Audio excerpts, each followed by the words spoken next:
Sure. So, I'm Renan, and we are using sampling education. Partnering here with Indian Academy Trust to create this space. And the reason we thought of this event was, as you can see, we're forcing everyone to be sit informally, not as a stage versus podium, not as an audience versus speaker. I can see people are hurting there to be comfortable. Like we feel comfort and okay, there's someone, mere aajoo koi hai. Right? So slowly I'm hoping that we get very comfortable in this place. So we've been working with schools for over 7-8 years now, and every time we go to a school, we feel, wow, this is such an amazing thing, right? Every school has done one amazing practice that is worth sharing with the world. And we thought that where is the space? Can we create a space where different people can come and say that, okay, this is a small thing that I've tried and it works. And someone else can say that, okay, let me see, right? Let me try it in my school. So this is the idea for today. As you might have seen in the brochure, there are some themes. We try to keep it, there's a structure to it, but we try to keep it a little fluid so that everyone gets some opportunity to speak. Just to give you a general structure, there are 4 themes. First is about science math processes. Second is about how we can give space for every learner in a classroom, differentiated learning. Third one is how can we support how do we support our educators, our teachers, and so on. And the last one will be how are we making our children ready for the future. So these are the 4 different themes. There are 4 people who will be moderating the discussion. As I said, more like a free-flowing informal discussion. We have shortlisted weighted responsibility for 2 people for each team who can start the discussion, sort of open the discussion formally. You'll get 5 minutes each. Aishwarya and you will ring a bell at 4 minutes to let you know it's been 4 minutes, and 5 minutes will give a hard stop just so that everyone gets some time to speak. So let's get started. I don't think there's any other discussion needed. So the first theme is how are we creating space for thinking in science and math classrooms in your own schools? Right? Are you doing something different? Are you giving an opportunity for them to question, think, inquire, hypothesize, do anything that a scientist and mathematician does in their daily life? So to formally start this discussion, I will invite Snehal Bulkar ma'am. So I'm very happy to let you all know that we have 2 groups of teachers traveling outside Bangalore. First of all, thank you all for coming all the way. I know crossing the hurdle of Bangalore traffic and reaching here is a big challenge in itself. And there are people who have traveled miles. So we have a group from Heritage School Delhi, and we have a group from Kaveri School Pune. So these are 4 groups of schools, but we have actually teachers from 3 schools. So Snehal ma'am, you can sit and speak. Please feel comfortable. You don't really have to stand. You don't have to think that it is a presentation. Just feel free to share what you did and how it worked. Yes. So good morning everyone. I am Snehal Bulkar. Sorry to interrupt. Do you think we need mic? We have mic, but if it's audible, we don't need it. Am I audible? Yes. So I am Snehal Bulkar. I am from Pune. So I work in a schools which is led by Kaveri Group of Institutes. So I am from Dr. Almadi Shamra High School, Ganesh Nagar branch. I am a science math teacher. Today, in the beginning, I am starting with the mathematics learning practices that we have in our school. So in our school, we strongly believe that mathematics learning shouldn't be confined only with textbooks and blackboard. That's why, and this is not brought to life by it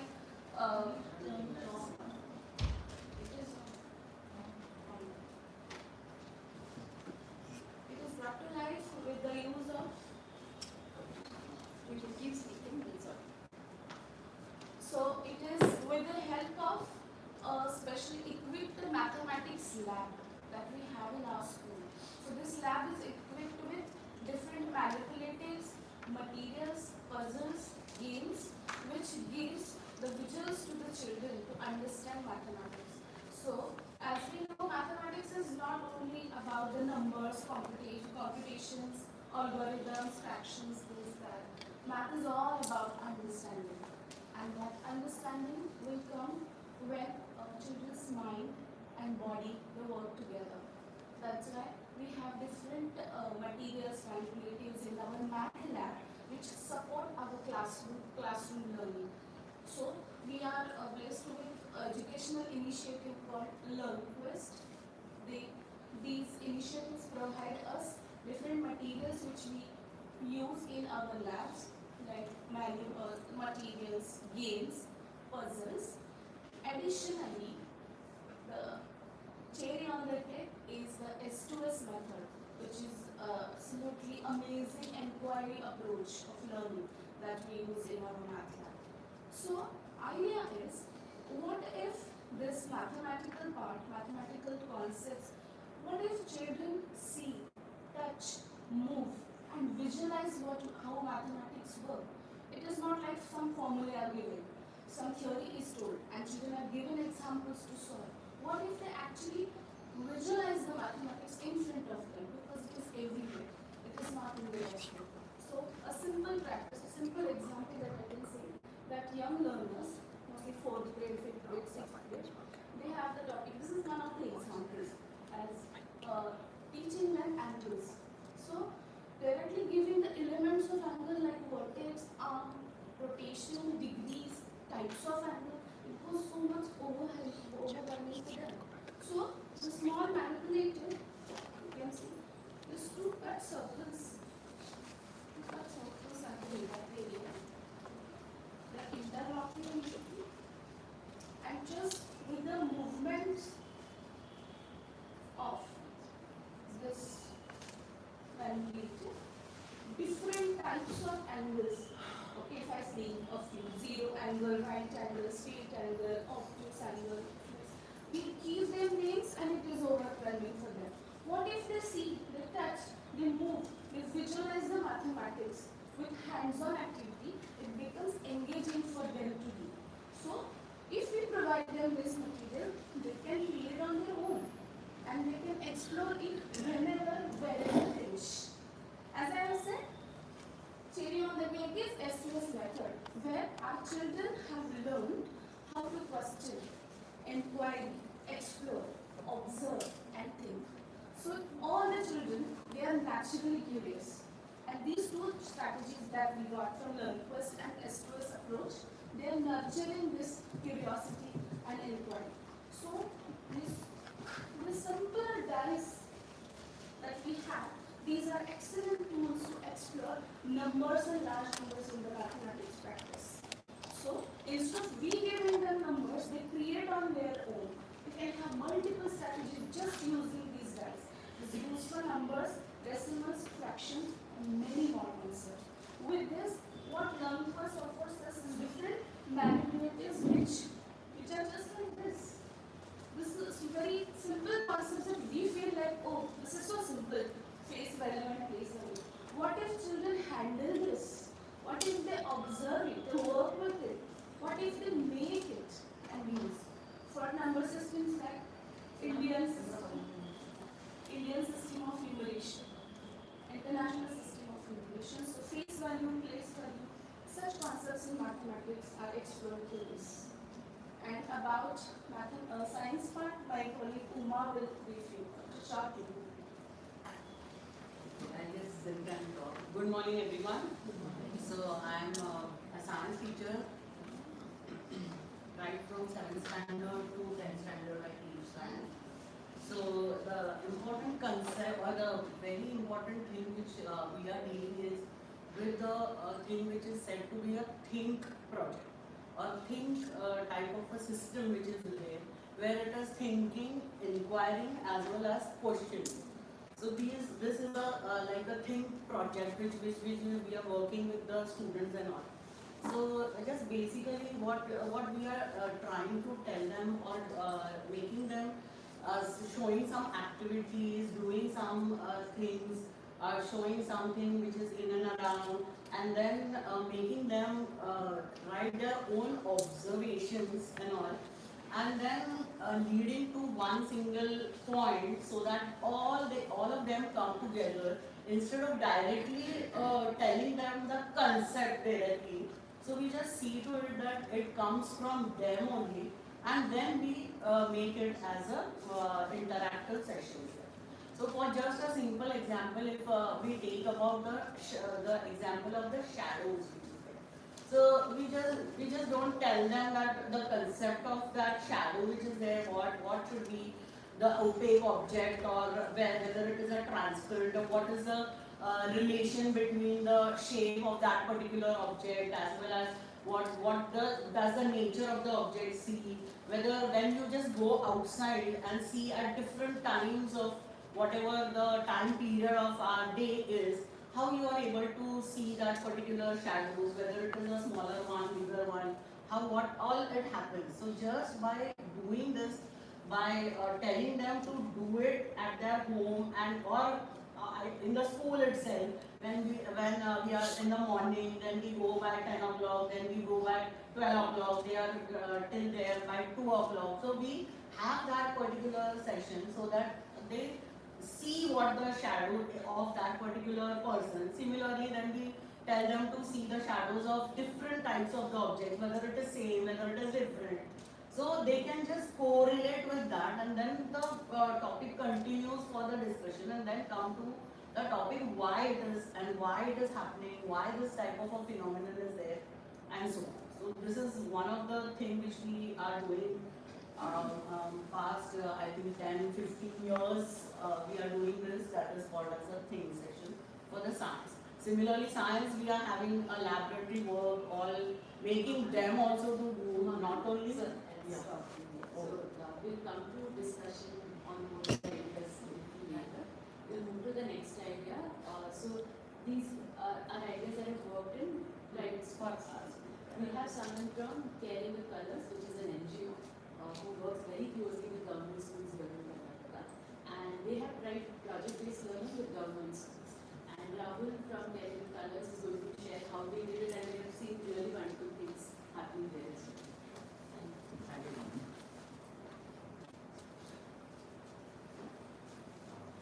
Hello, everyone.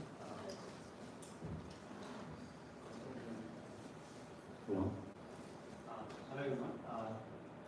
First of all, I'd like to thank State Supplementation for being with us. And this is an amazing place to be in and have this discussion. So, like Mrinal said, we are working in the government education space.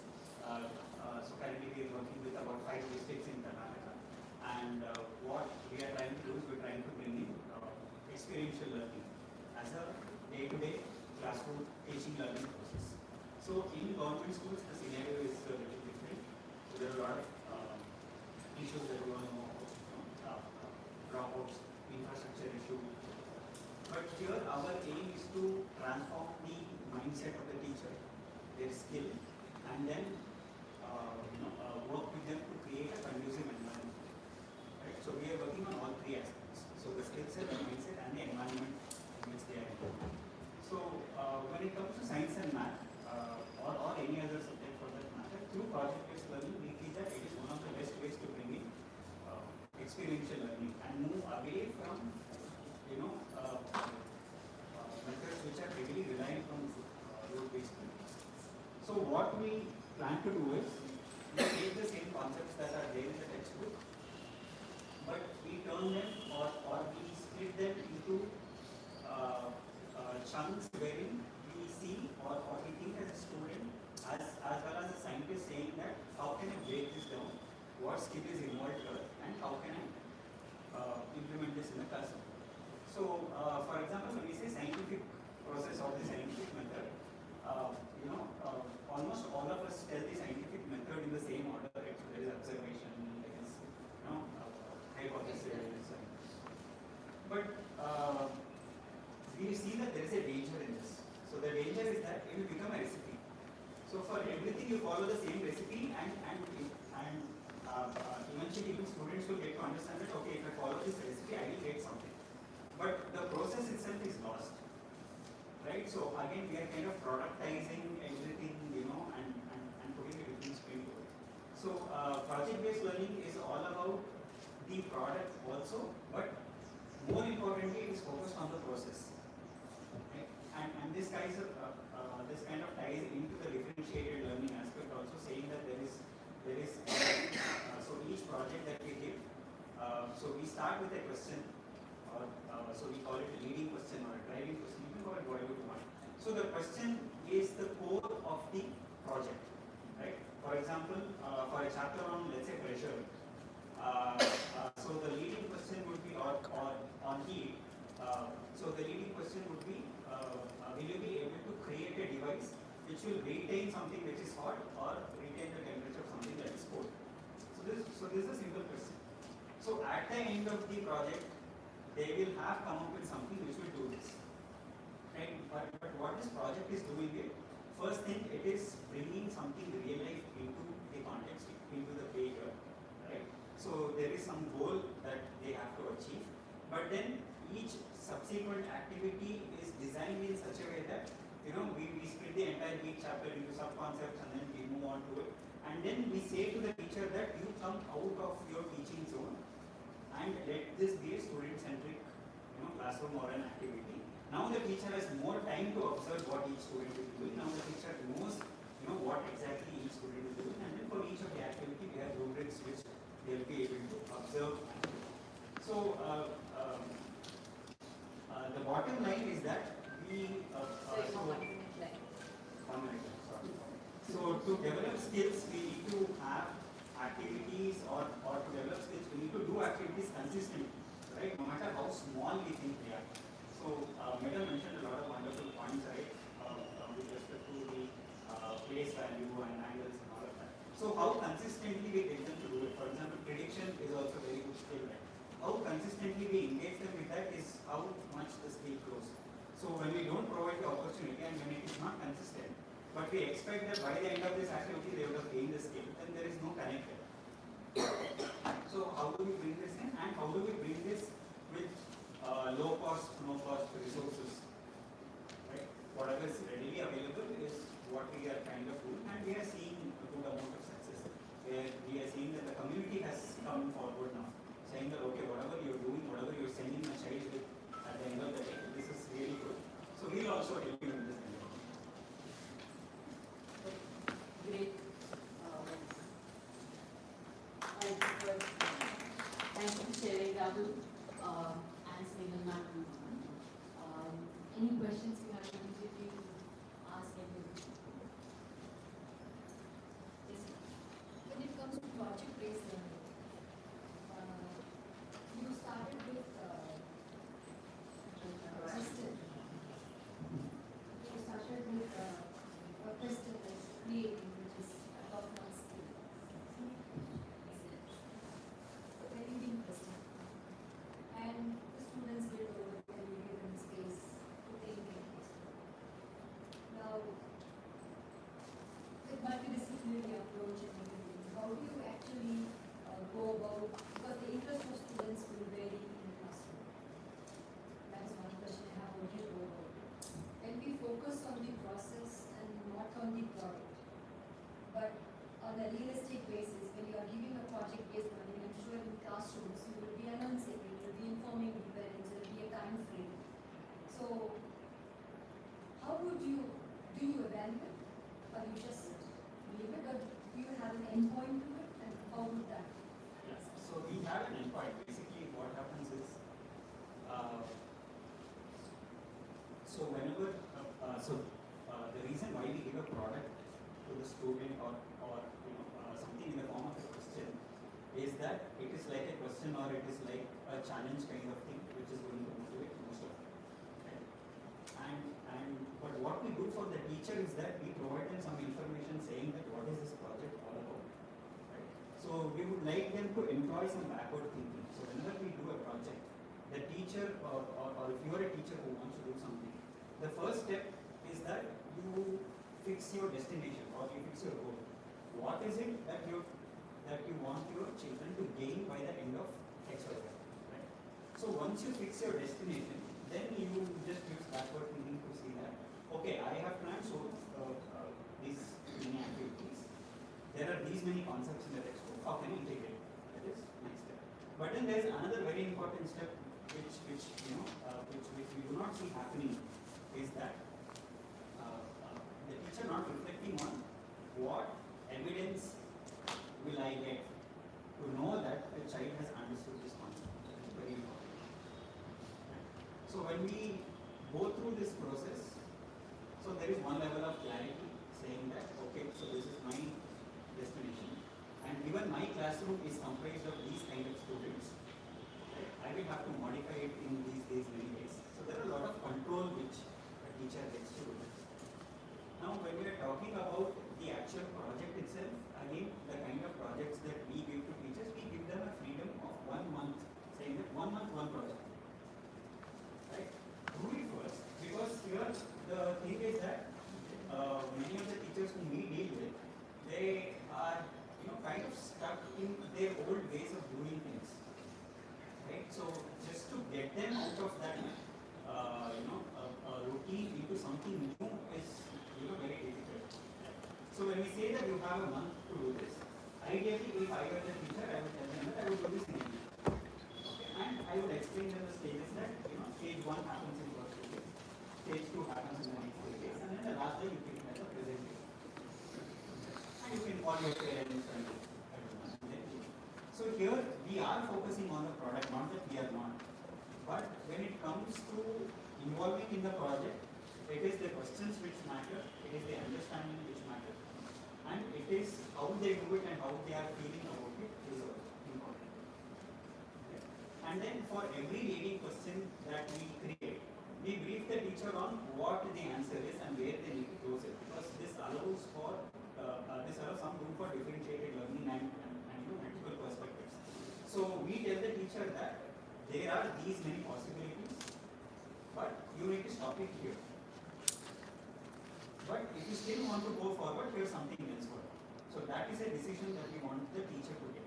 Because one mindset thing that we are seeing is that teachers are thinking that project-based learning is a substitute for a teaching learning processes, or in some cases, it is a substitute for the teacher themselves. So this is very dangerous. So when this happens, they think that, okay, you take a project, my job here is done, and you will gain all the skills that you need to gain. No, it's not. So we are just shifting the focus, making it a little bit more student-centric, so the teacher gets the time to actually, interact with students, see how the students are performing, where they stand, and all that. So here we give them rubric on skills like communication, collaboration, right? And the kind of rubric that we give are steps. So we give them a 5-point rubric where score 1 indicates that you have just done one step of the kind of communication which is suitable or which is excellent for that learning. So again, this is not a value judgment on the students being that you scored 1. I hope that answers it.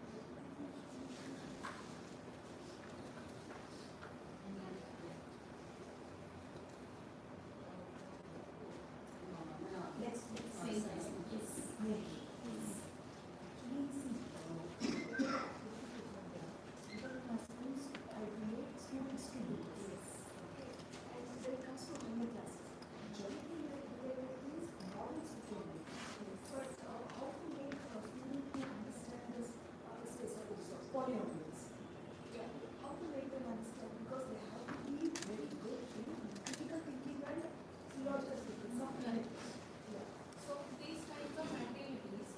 We basically focused till the age group around 12 to 13. So 5th to 7th, we give them more concrete experience. And then it comes to abstraction. So for higher grades, we may not engage them using such things. There we have to come to abstraction. But here, with these activities and materials that are there, we show them how things are done. How math is there in it. How we can see that theorem. How we can see this formula works. So, what is learning with respect to solving using the formula, application of how it works, that we show using this manipulation. So when it goes to higher grade, mostly higher grade, it all comes to abstraction. Yes. So basically our target group is till age 13. So till 7th standard. Yeah. In 7th standard, we give them alternate experiences where their foundation, their basics are clear. And then they can build on. So the scaffolding is has to be so meticulously planned, that we can achieve through this. And since it is student-centric, can we go with like building up their, like from the student itself we can take the answers, making them like writing all the algebraic expressions and observing which are polynomials and which are not, and making them understand that all like polynomials are also algebraic, getting the answers from the student itself, like their differentiating between the expressions, classifying polynomials Which are not yeah, non-examples. which are non-polynomials. Yeah, those things also can be done. We can do. And algebra starts in grade 6, the earlier algebra. Then we can explore it in 7. So, show you something. So, Sneha, maybe we can move to more discussion later in accordingly. But really nice to see this discussion happening. That was the idea. Maybe the future could be that, okay, some teachers of different schools are wanting to bring in inquiry in higher grades. Let's do a lesson plan together. Okay. It doesn't matter, right? Like today can be just a starting point. Yes. Let's say Sneha ma'am wants to say, okay, I did this in middle school, but I want to do the same thing in high school. Who all in this group are interested? Can we all meet up and do a plan? It's a good time to be linked with it. Good. And like I said, like all of you are doing things differently in pockets, but we might learn something from each other. Just to add to what you're saying, so what you could discuss later is, yes, models are very common, hands-on things, I think mostly all schools have been using now. But how do we use these as starting points to bring in questioning, thinking, exploring, discovering and so on is something, and right now I've seen Sneha's class, it's really amazing, she's one of the really nice facilitators. And so you guys can discuss on how specifics of these classes and so. Just specific topic. So this for these young learners, as algebra starts with 6 and 7.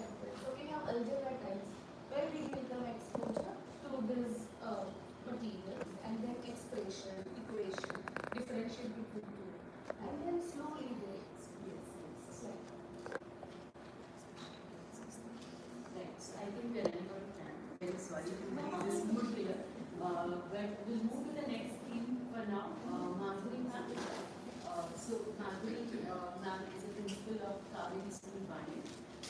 She's a very, very thoughtful and enthusiastic student. Maybe she'll be moderating the session. The idea is that we thank you, Mona. And good morning, everyone from Bangalore, Delhi, Pune, and all the other places. Everybody can come from. It's not. But I think I am. We'll imagine the mic is working. So we need mic because we are doing a live stream. So otherwise, we are all on.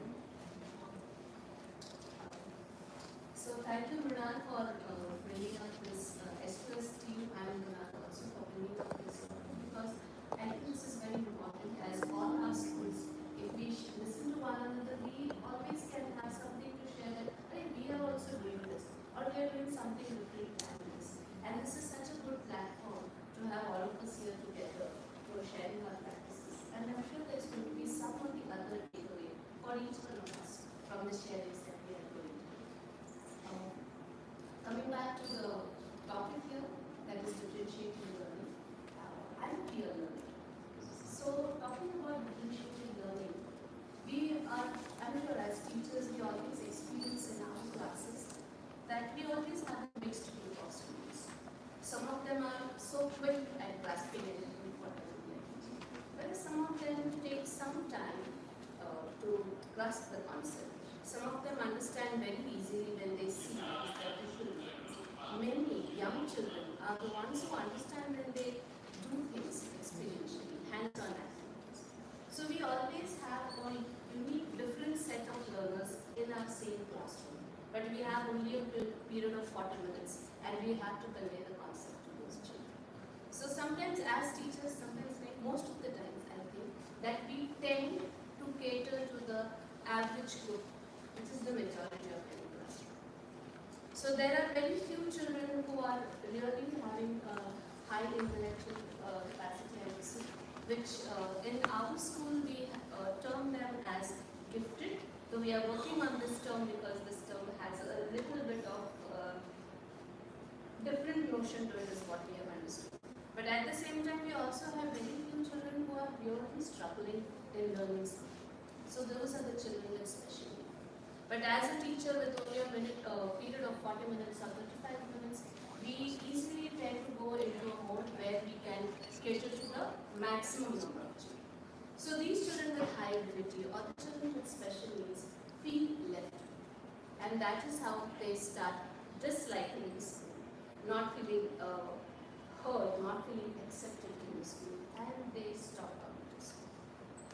But now with so many developments happening, there is this concept coming in which is called as differentiated learning, which is trying to cater the need for every child in the classroom.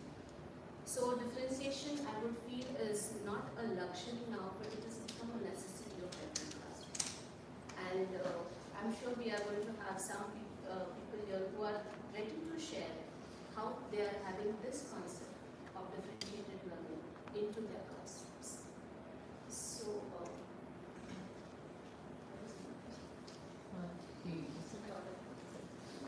anybody here who would like to share if there is anything like this happening in your classroom?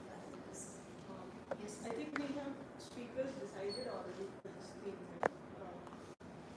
And if Mrunal said they have still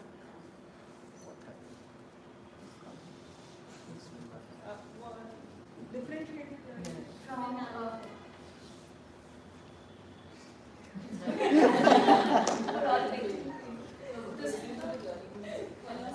so heritage. Yeah, we have heritage team from Delhi. Imagine this is what.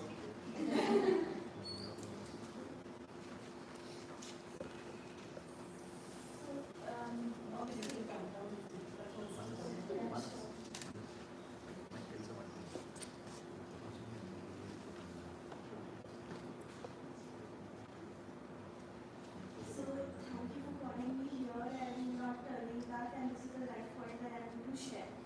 So in our school, one aspect of differentiated learning that we're taking at is team system. So from preschool, she said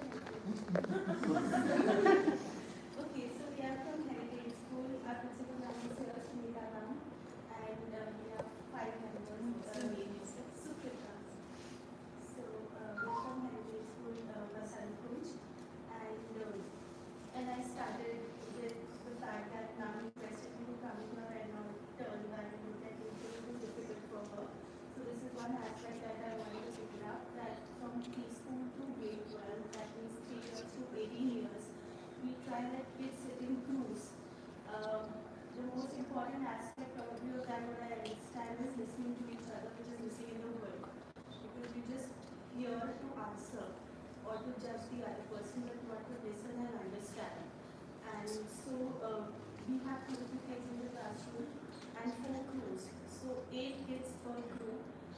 We try to follow working agreements and norms of collaboration where one is the speaker, one is the researchers, everybody, one is the timekeeper. They work together, they remind each other to be focused on the topic. As Sir rightly mentioned, that there has to be a leading question. So there has to be a question for each group where they come up, they teach. It's always, I remember when I was in school, as the first member mentioned, that I hated going to school because I had to listen to the adults. Similarly, I hated going to the school because I had to listen to the adults, and they were always telling me, "Sukrita, I'm going to sit there, do that." But I love to listen to my friends. So that is one aspect, that how do you differentiate? So one group has below average, kids average. When I say below average, please, it doesn't mean kid is below average. It means at that particular time the child is working on his skills and he's still growing. Don't take me wrong on saying below average. The child at that point of time, whoever is working below average level, above average, special learner, and we have 25% EWS kids. So crews are divided like that, that you have the entire setup mix, and then learn to listen to each other, work with each other. There's a journey from I to V, that we work together, and that's how the world operates. So this is one aspect of differentiated learning that we are catering to. And the teacher there acts as a mentor who maneuvers the conversation, who tells them when to stop, what to present, They come up on the board after they've done their pre-work, and I won't miss the line that Smita ma'am always says, student care. We believe in bache chalaye school now, right? So, I just hope I have not missed on any point because, I mean, all these aspects, initially we all had a lot of anxiety and resentment about it, but the best part of this journey has been that our leader was very clear with what she's doing. So she said, होगा, करके देखो होगा, वरना जो हम कर रहे हैं वहाँ पे भी हम कहीं नहीं पहुँच पा रहे, अगर वहाँ नहीं पहुँच पा रहे तो नया try करेंगे. So do it as a pilot, but try. So try, and trust me, we've achieved. I've been in the school for 18 years, and I've seen that difference. Kids have reached a level at least where they're confident enough to talk about themselves. They know, I think the objective is to have a high self-esteem when the kids go out of the class or out of the school, and they can do something for this world and for themselves at first point of time. So I'm not saying that we've reached that, but yes, we've been able to achieve. The percentage has definitely increased. So, and the total vision and the thing like the consistency of doing it, thank you for the bell, I'm done. Yeah, I mean, I can take out the question if you have in that 1 minute. I'm good. So how, so I was just, how do you think, so crew structure is like 4 groups of children, 8 groups of children sit together. How does that structure help, say, as opposed to that children sit row wide? How does that structure help in And the differentiated learning, so as I mentioned, the below average, above average, special learner, irregular learners, they all sit together in that group. So it's a mixed group. So if I have to present him as a group, I need to respect the other person. Because I'm dependent, no? She's researching for something, I'm researching for something. There's a timekeeper whom I need to depend on. So there is a dependency. So I need to do my part, but also understand others' part to make sure that we get success as a group. So that's how. If I could answer your question. If any of my group members would want to add, I would love to hand over the mic. So it's a very fundamental question. I think it's important that we should reflect whether we all understand that peer learning is important. We should make students sit in group and learn another thing. But students themselves, they make their own group, based on their comfortability and distance. Absolutely.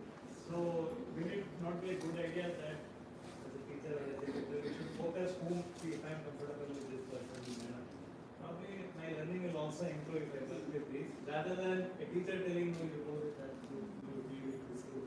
I'm just exploring this possibility. No, very good possibility because that's step 1 probably which I missed.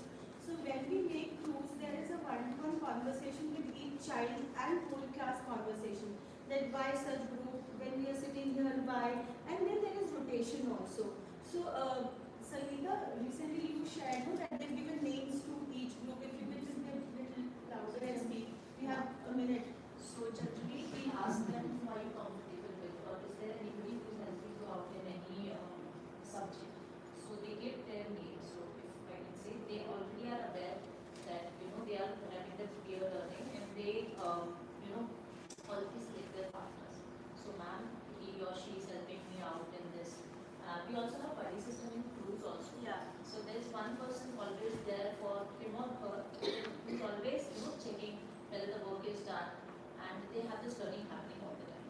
So they gave group names Sakaratma. So we have already names given to each group. So it is based on the Itihas project that we have. So in 8th grade we are having this leadership project. They talk about values that one should have. So they have already named their groups as Sakaratmaka and Prerna, Pratna. So This comes from the hidden essence of the need of the class, but we don't let the kids benefit from them. So teacher and the counselor works together and we know what to do and then we work through them. Okay, what should we do? Okay, whom should we pair? Okay, let us try this. So then they say, अच्छा हमसे पूछ ले. yes. So yeah, but हम कल तो बोले रहते हैं, दोनों करना होता है. Our instructions actually start with we. We don't say you. Yeah. So we say, what are we doing? How are we going to go about it? How So do you you solve suggest, this? what are your proposals to the board? We don't just give the instructions, we ask. So can I just ask them? We also have this practice in our school, but we don't have members of 8-member groups. We have 4-member groups. But one challenge that we are facing is that how to ensure that all children contribute. So we have children who are extremely enthusiastic. They take up the leadership role. At the same time, there are children who are not that involved. So what can be done to ensure that all team members are equally contributing? Observation. That's the first thing that came to my mind. There could be other alternatives to that. The first thing is observation. When the child is presented in the classroom, we would like to write just few seconds. When the child is presenting in the class, so we would know how much the child knows. When the other crews are listening and they are counter questioning, because everybody has to understand from each other. So teacher would make sure who is asking questions, have they understood or not, untold assessment would happen, told assessment would happen. So that gives a clear picture to the teacher. So can I just answer one thing? Am I audible? Yes. That's for the teacher. So, to answer your question, we have 25% leader ratio in school. So, to answer your question first, if we just leave it to them and form your groups, so those EWS children would be in one group. So, we very thoughtfully design the groups by having interaction with the children, teachers. So it's a huge task that our special needs teachers also can come into which that is one. Second is, I heard you saying, how do you, there are 4 children in a group or 8 children. So there's a leader who likes to always take the lead, right? And there are always those children who want to be quiet. I was one of them when I was in school. So what happens is we follow norms of collaboration. If you Google it, you'll get it. We follow working agreements, which are extremely critical, important to address in the classroom. So just, I don't have to train you for these 2 things. You have ample on AI and Google. So I hope. ChatGPT can give details in short time. We also have this issue of Ruby, I think. Ma'am, I wanted to add this only, that working agreements, so engage participation, we also need to that helps the license. I have a small question. With all the chapter, all the, possible all the topics, right? So do you select the specific topics for this? Mostly all the. Chalo, teacher, thank you. No, ma'am, for all the concepts, whatever we are doing, from day one, we are doing this crew system. So it varies. Again, the crews that we are making is not the same crew. So in my next class, I might change the different strategy. Like align yourself according to your birthday months.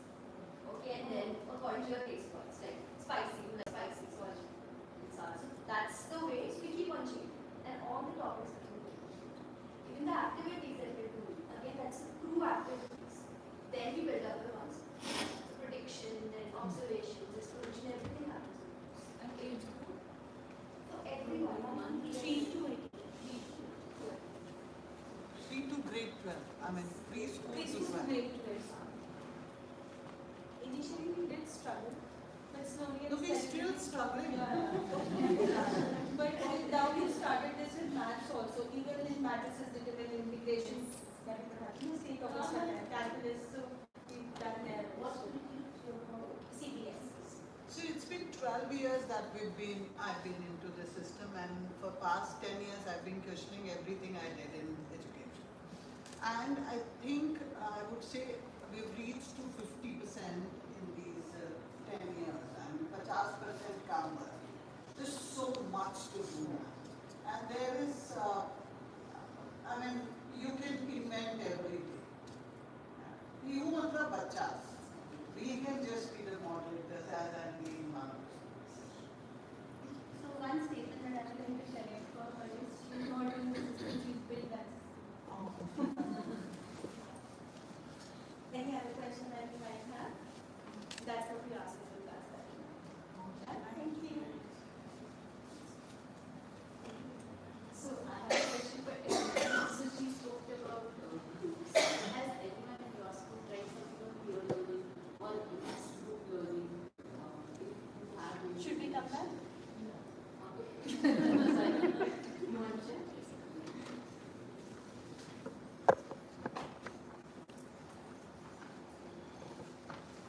from Rashtrapana Vidyapitra. We have 17 branches. So in our school, we conduct a Anveshna program. From each branch, we select 10 students and we take them to one particular school. Last year, we had taken them to Davangere and we took our children to field itself, agricultural field.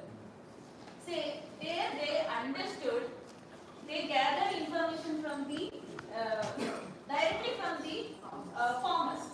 And also they understood what are the troubles and problems faced by the farmers. Then that day they came back to our school. They made to sit in groups and they discussed about what are the problems they are facing, what could be the remedy for that. So we planned, they themselves, they came out very good ideas like that. And another team, they went for how to reduce garbage. So for that also, they could go to municipality place and there also they gathered information and how to segregate the garbage first, how to reduce it, all those things they gathered information from those people and after coming back they worked on it and with the help of Lego toys they could make some models also. First they planned, they had discussed among their peer groups and they made a model also and with the guidance of our we do this every year in our school. And for that, selecting the students also, we don't select the students who are academically good students. First, what we do, we ask the children to do some experiments. We have student development program, 2 periods every week. So during that time, actually we give them Arvind Gupta's experiments.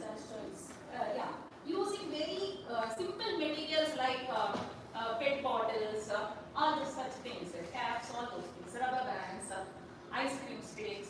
With those we can make toys based on the scientific principles. We can explain very easily to them because they are doing those models. So when they do, the students who are really interested in doing experiments, the child may get 50 or less than 50 also, but he may be good in doing things. So such students only, yes, those who have creativity, critical thinking, such students only we select and we take them for that program that we conducted. Manipiti will continue. She had taken the children from our school last year. She knows better than me. So now you can just quickly share in a minute and then we can move. Yes. As Madam says, if we are taking them to the real life situation where they are facing the problems and they make discussion with the people those who are there and what are the problems and they themselves come to the conclusion and they list out all those things. After coming to the school, they share all the experiences with their peer group. Then later, together they are collaborating to the solutions and those with the help of those solutions, we are listing out the problems and the solutions and with the help of that, we are able to overcome many problems with the children. So here, sometimes it happens, some of the students are really good and in the field group, we insist the leaders to influence others, those who are poor in other aspects and to pick up their skills in the better way, we are giving experiential learning to the children. Thank you.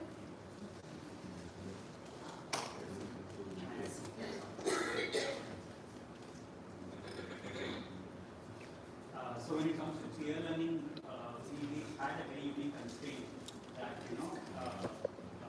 because there's a shortage of teachers in government schools, so it's one teacher who takes multiple classes and sometimes it happens simultaneously in the same classroom. So when we were launching our project-based learning, we thought, why not, give it a try, and we just told the teachers that see if you can, give a project to your students and then see if they can do it. Of course, they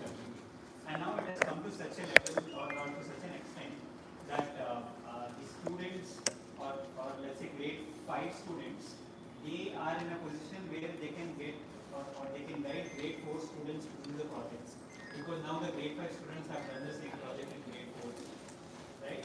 So this is something which kind of evolved and something which we really didn't know how to tackle. Though we knew that this problem existed. But once we went into schools and once we started implementing, it was the teachers who found out saying that, fine, let me do this, I'll distribute the projects, I'll get this done, so that they are able to do this effectively. And the kind of peer learning that we saw was really fantastic, because still there are problems of reading comprehension still rampant. Right? So right from those fundamental issues, I think this approach is something which is very powerful in saying that it can solve those issues as well. Given that we have sufficient space and opportunity.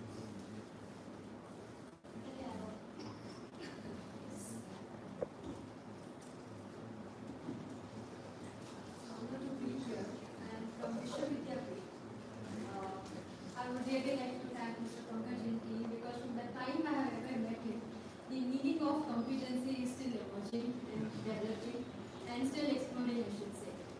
As part of when we say every learner matters, I think it's a time for call to think and to ponder on what are we trying to develop in students. So our school, a couple of initiatives when it comes to every student is looked after, seen, heard, is once we start building competency, now how do we take it across is just before the exams, we know that we do revisions.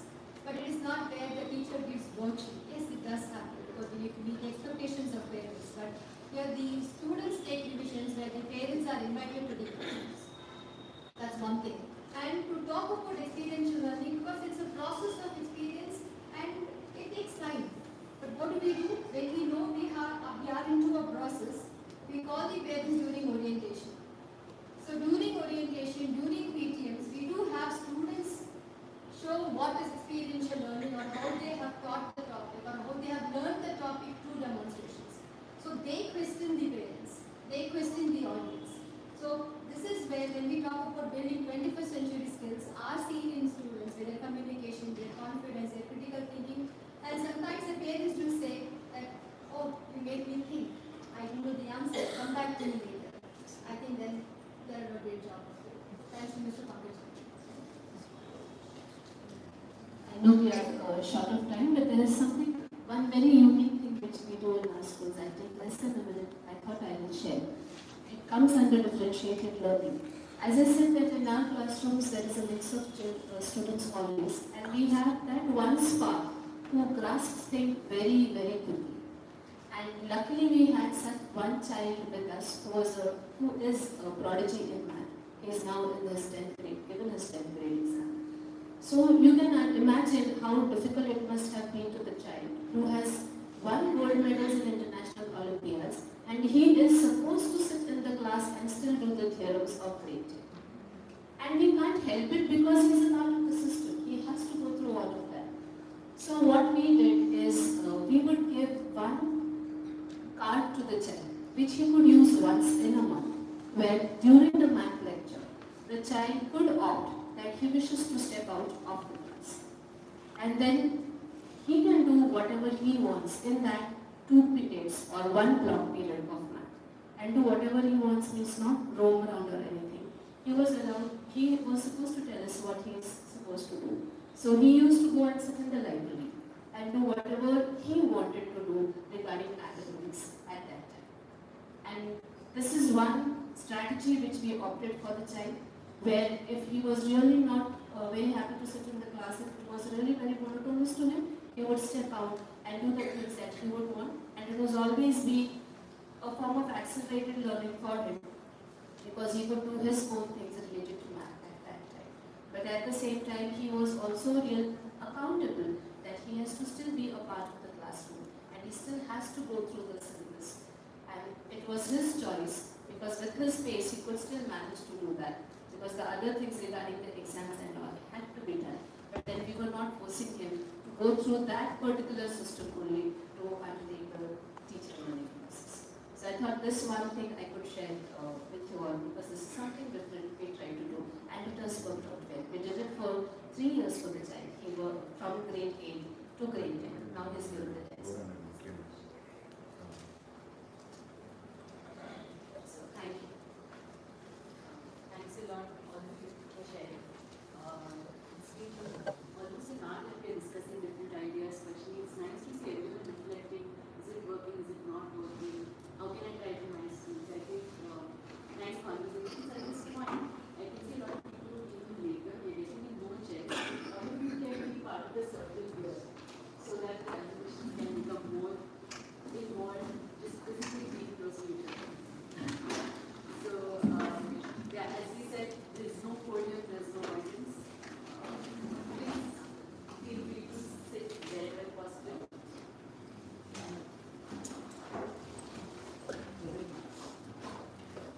As we are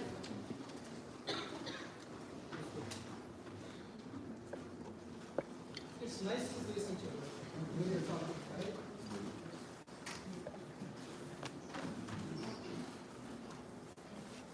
So we'll move on to the next theme. For the next theme, I invite Sumitra Swaraj, Principal of Ethics, who will be moderating and also sharing different ideas that they have connected us with. Thank you so much. I think I'm quite audible. Am I? Yes. So let's save the energy. All right, namaskar to everybody who's doing a phenomenal job. जिसने teacher बन गया जो वो सबसे बड़ा phenomenal job. That's what I think. I've never been a teacher material, but marriage happened to me in 1995. तो corporate से सीधा टीचर बन जाओ भाई, बच्चे पढ़ाने तुमने अपने. So that's what happened to me way back in 1995. Before that, I've been a 4G child, moving from one place to other. Don't have best friends, abhi tak. So, but everybody is my friend. I can talk to anybody and make friends. I think I heard sir saying that मेरी बीवी सबसे बात करती थी और मैं वो नहीं कर पाता हूँ. But sir, I must tell you, I am the most enthusiastic person in the school. Always jumping. पर उधर जो आधा हाथ खड़ा किया था, वो कुछ सोच रही थी इसलिए आधे ही रह गए. So, you know, I've been asked to really moderate on teacher, empowering teacher. I remember me being in, when I actually got into school, तो लगा कि मेरे को तो किसी ने सिखाया नहीं, बीएड में रट्टे मार के फप्पा ले लिया, तो अब क्या करूँ, टीचर कैसे हूँ? And we've been really and went to so many trainings in that. But after every training, whatever I got from the training went into either the bin or the drawer. Because, you know, when you enter the class, it's a different ballgame. 36, 40 children there and वो सब भूल जाते हैं जो सीखा. That's what happened. But somehow one thing which was just amazing in me is अपना काम भी करती थी और दूसरे का भी करती थी. और बड़ा मतलब I'm a Chulbuli kind of a. I was not a Chulbuli kind of a person in my classroom. I was the backbencher. चुप रहती थी, बिल्कुल चुप. आज कोई कहता है कि आप अपने बारे में बात करें. I talk so much. But then I used to speak backbencher. Nothing made sense to me in the classroom. And when I came to this school 12 years back, I got the freedom to really explore, exploit, experiment, and all those X that I can bring in. But the very first thing, you know, I was a real principal before 12 years. पक्का वाली principal. कि मैं ही हूँ, मैं अवतारित हुई हूँ, I'm the principal. All due regards to all principals. But I think I got that freedom to explore and do whatever. And what happened is, I changed. I started questioning myself कि क्या अच्छा नहीं लगता था अपने school में जब तुम पढ़ती थी और एक एक करके मैंने हर एक को मास्क उतारा अपने चेहरे से, जो हम बचपन से चलवाने रह जाते हैं। पिताजी क्या कहेंगे, चाचा क्या कहेंगे, अंकल क्या। So I tried removing all the masks from my face and I tried to really be myself.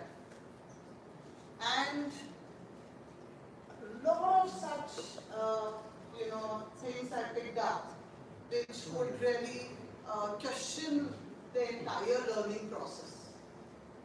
सबसे पहले तो I withdrew the uniform. मेरे बच्चे रंगों में नहीं जिएंगे, because that tie and belt always troubled me when I was a child. And despite 25% leaderless children, second row system कतार में बिल्कुल नहीं रहेंगे हम साथ साथ हैं. We've been a सांझा चूल्हा community. How many of you know सांझा चूल्हा? सांझा चूल्हा. This is जो पंजाब में है, वहाँ गांव के बीच में एक चूल्हा होता है, सब अपना आटा गूंथ के ले आते हैं और वही रोटी बनाते हैं. किसकी रोटी किसके घर गई किसी को पता नहीं आपस में. So that's a community that we were always. And what are we now? पड़ोसी का पता नहीं कौन है पड़ोसी. So I said चलो ठीक है, we have these tables. I did not spend I'm not a rich kid in school. ठीक है, टेबल ज्वाइन किया, 8 बच्चे साथ में बैठे, 8 4 ग्रुप बनाए. And बच्चे चलाए school is something that we are aiming at. They are the ones who teach with norms of collaboration, working agreement. Teacher is the moderator. Who sits? I am the moderator. Who takes the seat of the child when the children are teaching. So that is something, as I mentioned, that और ये जो teacher है ना, ये एक दूसरे के class में जाके देखती है कि पड़ोसन क्या कर रही है, कितना क्या सीख सकती है. Instead of, thank you for it, instead of I sending them for a training somewhere, and with AI coming, I think we don't have to do it. Only thing that we will be valued for, otherwise school band ho jayenge. We need to give that human touch. Everybody has to be a good human being. That's what AI is assuring to us. So, shukriya aapko मेरी बात सुनी. And I would like to invite Anis ma'am from the Anis. The IGCSE coordinator. So, good morning, everyone. So, we are here to talk about empowering educators. We are from Vidyanathan School, and we are here to talk about how, within BNS, how your teachers are inspired to lead, innovate, and grow. So, I am Sneha, a teacher, and I take environmental science in primary school. And we have with me Ms. Anis Fatima, who is a high school teacher, a biology teacher in our school. So I will start off with introducing Ms. Hansa Vithani, who is our managing director of our school. She is a visionary, she is our guide, a leader, she advocates joyful learning over exam-focused learning. She believes in the philosophy of teaching with love, where every child is valued and supported. To enhance educator capacity, the school consistently conducts professional development sessions and empowering workshops for all teachers. As ma'am said, what we learn doesn't always go in the brain. There are certain workshops ma'am had just mentioned. We've done it several years back, but we still follow and believe in them. Because I've been working at Niketan. This is my 17th year at Niketan. So one such workshop was Capturing Kids' Hearts, which was conducted by the Flippin Group. In this workshop, we learned the skills of creating a positive and supportive classroom environment where students are felt respected and they are valued. And as you mentioned, we also have a social contract that is created. We learned how to create this we were taught how to create this involving students. Right at the beginning of the academic year, before the session begins, the teacher along with students creates this contract where they sign in certain norms, which also helps in enforcing or ensuring a smooth running of collaborative learning. So that's one practice that we learned several years back and we're still implementing. So the other workshop that we have, the flipped classroom workshop, which focuses on implementing interactive student-centric learning through the teaching method.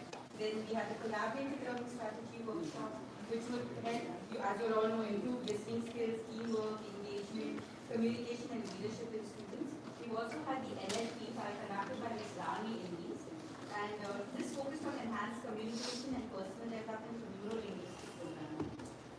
Another workshop, a year-long workshop that we really valued, especially as a science teacher, was a workshop that was conducted by Pankaj sir and his team, the S2S team. This workshop was conducted specifically for math and science teachers. The training proved immensely valuable, equipping us with innovative teaching strategies that nurtured observation, curiosity, critical thinking, and investigative abilities in young learners. There are so many things, because of lack of time I'm unable to share, that we've learned, and this was a session that was conducted during the pandemic, and we are still following what we've learned in all our lesson plans. It was a great learning. Thank you, Pankaj sir, you're here. Vinal, thank you. Vinal was she's also a biology person, so she has worked very closely with me and observed my classes. The feedbacks definitely we have still been working on that. The school, so we just pass on to. So the school not only invests on professional development like we mentioned, we also have workshops on personal growth, spiritual development, counseling sessions. Yeah? So last week, in fact, we had a workshop that we conducted by the Kaveri Gifted Education and Research Center, which focused on identifying virtually gifted and talented children in the classroom. Right? And we also had a counseling workshop conducted by Prerna Academy, which focused on supporting children's emotional and behavioral needs. So we also been very fortunate to have talks by special guests like Ms. Sudha Murthy, as you all know, mentor and chairperson of Infosys, Sister B.K. Shivani, who has been a spiritual mentor and motivational speaker for the Jamala Kumari Virtual World Spiritual Organization. So it's been really a lot of professional development in all ways, in personal development. Apart from these workshops, another very unique feature, I think, of VNS is its safe and happy work environment. We have we're very fortunate, and I feel very proud to say that we have a very supportive and approachable management, where teachers can, without any hesitation, approach the respective heads with any kind of concerns. The school strongly believes in collaboration and teamwork. So as teachers, right from grade 1 to grade 12, we have departmental meetings wherein all of us, our voices are heard, respected, we share ideas, we collaborate, we share good practices, and the management also listens to our opinion, and it is also considered and respected in their decision making. So teachers at VNS are taking care of nutritious, delicious lunch provided free of charge to all faculty members. And during festivals, in fact, as a family, we celebrate all these that reflect the rich cultural traditions from across the country. We still have time. So we also have a very secure and inclusive environment. The school offers a positive atmosphere with excellent infrastructure. We are very fortunate for that. We have smart classrooms, advanced laboratories, we have robotic and tinkering labs. We also have digital microscopes which are being extensively used. Thank you, sir. We're still using that. We have a lot of imported models as means to enhance learning experience. We are also fortunate to have a fresh facility. I don't think many schools can talk about that. But teachers can actually drop their children afresh in a school. It provides convenient and reliable childcare solutions, allowing teachers to focus on their work without any stress.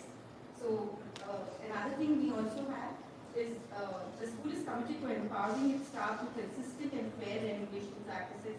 So every year, all staff members receive a 12% salary increase. Notably, even during the pandemic, I must say, despite offering a concession in school fees, there was no deduction in staff salaries. So I think all this reflects the school's dedication to always valuing and supporting its educators. The last point that I'd like to add, leave is not a problem at VNS. Emergency leave is seamlessly accommodated. The management is very supportive and empathetic of the personal emergencies like family and health issues. Just to share a little experience. Recently we had a teacher who was teaching grade 3 mathematics, and she had to take a leave for a month. Generally the management does not agree in any school. Leave for a month, the teacher generally is asked to leave. But here the teacher was given permission to attend to her personal needs, and the 10th standard maths teacher, colleagues are ever willing to step in. It's a family that we all are in. 3rd 10th standard teachers, math teachers, they're going to teach 3rd standard students. So that's a strong family connection that we have in school. So we can conclude by saying our school is nothing but an extended family where we don't just teach lessons, we live by them. So it's a place where love, support, respect, all are at the heart of everything that we do.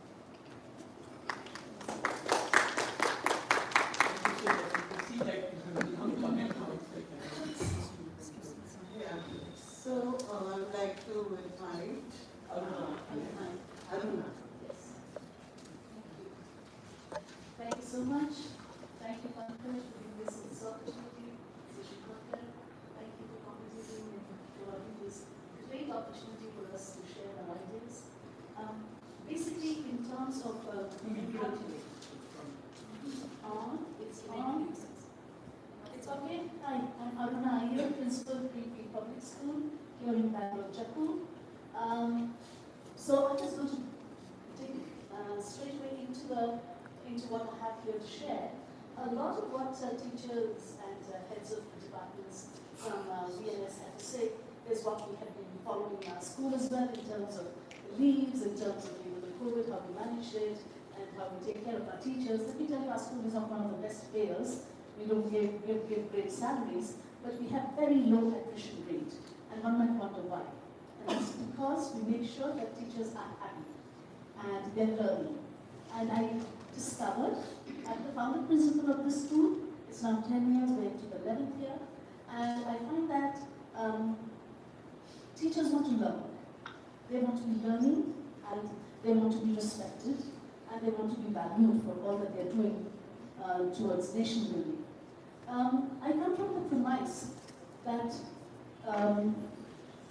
most of our teachers, okay, so just to give you a little bit of the background, while I started my teaching career here in Bangalore itself, I've worked overseas for about 25 years, and then came back to Bangalore, did another 10 years. No, I'm sorry. All of it is 25 years of international school teaching. And then I came back because one of my first employer decided to bring me back as principal of Greenfield. Came back here, and then he had already done the appointments. So when I actually met the teachers, I was in for a shock, and I said, what am I doing here? Because there was a vast difference between educators in international schools and regular mainstream school. I thought I had taken the worst decision of my life to shift back into the Indian curriculum and into mainstream schooling. But I was fortunate to have a very good Filipino friend who told me, so how long are you going to be learning? How long are you going to be empowering yourself? Isn't it time for you now to empower the teachers of your own country, of your own? And that settled everything for me. It just sat. That one moment, I decided, yes, this is my opportunity. I should not be, I was being very selfish. And I'm on that journey, and my first belief, since where I come from, is that we still live in the British Raj. We still believe that children should be free thinkers. Without any pieces, children should be free thinkers, inquirers, they should speak their mind. But we do not want to give our teachers free thinking, freedom to speak. We don't want them to take any risks. We don't want them to do anything that we want our children to do. How can we do that? It's impossible. First, how can we give love to somebody if we don't love ourselves? How can we give something to somebody that we don't have? So first and foremost, I believe we have to empower teachers. And so I'm on that mission. Okay? And I believe that we empower teachers, students will automatically be empowered, NEP will come in place. Yeah? And then we will have more Nobel economics. Shubhankar, you said that you promised him, right? The main reason is also because we're great at copying others. We're great slaves, because that's what the Britishers have made us. Okay, but we are not ready to think for ourselves. We are not ready to question authority. I'm not saying question authority in a negative way, but to speak up our minds respectfully, and seek for answers. So this is the kind of atmosphere I'm building up in school, where teachers can come up to me at any time and question me for what I'm doing. Ask me reasons why I have chosen to do that. Okay? Or give me ideas. Why don't we try and do something like this? Why don't we try and do something like that? So I'm not dwelling on other things. So the theme on which we work in our school is everybody learns. And it's not only about empowering our teachers, it's about empowering our security staff, our support staff, our drivers, our gardeners, our ayahs, the support ancillary staff who work and keep the school, look after children. So it is about every one of us learning and everyone respecting everybody else. Yeah, so I've got one minute. I think everybody in the country is wanting to do it. It's like an amazing work. All we've not been able to do it. I remember me being a child, और ये छुपा के अपना answer लिखती थी मैं. Not that I knew it all, but सोचती थी कोई और कॉपी ना. So I think private schools in the country are doing an amazing, fabulous job.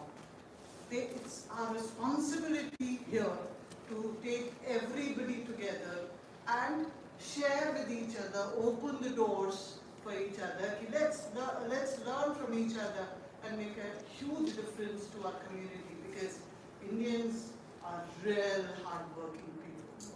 In the conferences, principals tell me, "अरे सब कुछ बढ़िया हो रहा है क्योंकि हमारे देश के बच्चे CEO बन गए." मैं पूछती हूँ कितने? 150 करोड़ की आबादी में क्या हम उसी से संतुष्ट? Founders. So we've been really, we are वो CEO इसलिए बने क्योंकि हम गधे हैं. I'm sorry. We've been really very hardworking. Now we as a community need to be smart learners, and that will only happen if we open the windows, doors, everything for people to learn from us and we learning from them. So to take that forward, I think Pankaj, Mrinal, you're just amazing. You guys have been with us for these many years and you've just changed our lives. It's just fabulous, the S2S team. And I would like to really help you all understand a very simple pedagogy that can change our lives. Whatever you're doing, wherever, we are going to help you, we'll introduce pretext to you. And pretext is an initiative by Doris Sommer, Professor Doris Sommer from Harvard University. We've been practicing this. There are just 6 protocols. Teachers are utterly confused in life. कि यार अच्छा ये करूँ, वो करूँ, ऐसे करूँ, वैसे करूँ. Pretext, you have these 6 modules, protocols. Just follow them. And every class is so different because every teacher is so different. So and with time, I think every child is going to be a teacher than we being a teacher. So do attend that session. She's come all the way from Delhi. She's working with Harvard Milton Institute, and this is an amazing protocol, list of protocols. If you get it, we would be able to train our teachers ourselves. Every teacher will train themselves with these protocols. You seriously don't need. We would always need Pankaj and other, to share their experiences. With those experiences, whatever we can take, we will take, like you've taken from Sudha Murthy ji and others. Those experiences are always valued, but every day is a different class. So these protocols really help you elevate yourself and empower yourself. Thank you, everybody. I need to I wanted to add one point on empowering. I don't think I need that.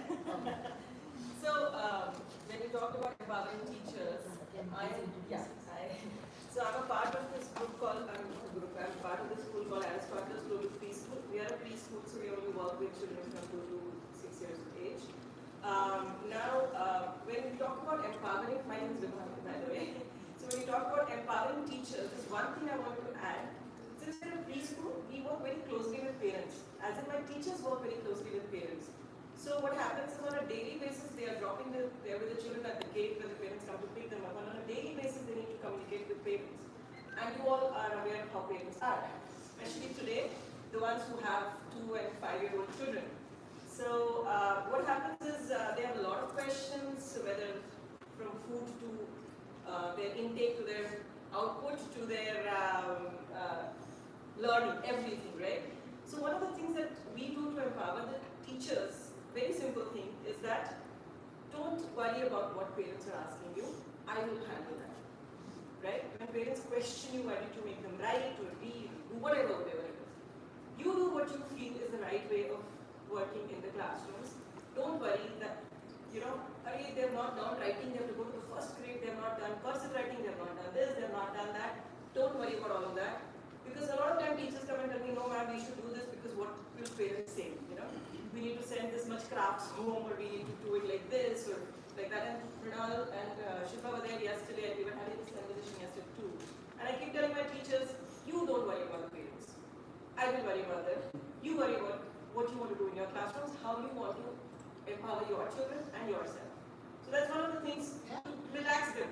I mean, of course the trainings and everything is great, but that's one of the things.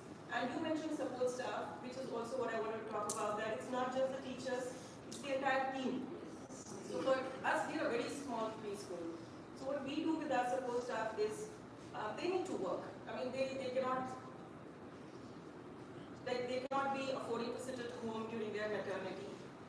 We are not the very rich kind of a school who can afford to give them big long maternity leaves either.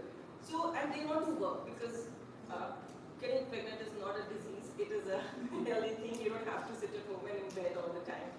So we let them work as long as they want to. We've had cases where they have worked with us on Friday and Sunday they're just walking to the hospital for a delivery.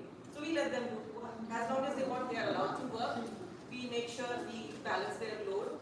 This happens with the teachers and the support staff, and they want to come back to work. They don't want 6 months of maternity breaks or 9 months of maternity breaks. We let them.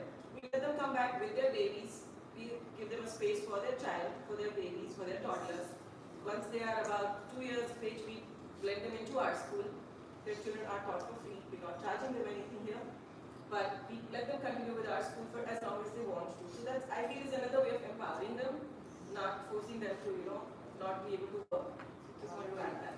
Thank you. Anybody else who would like to add that?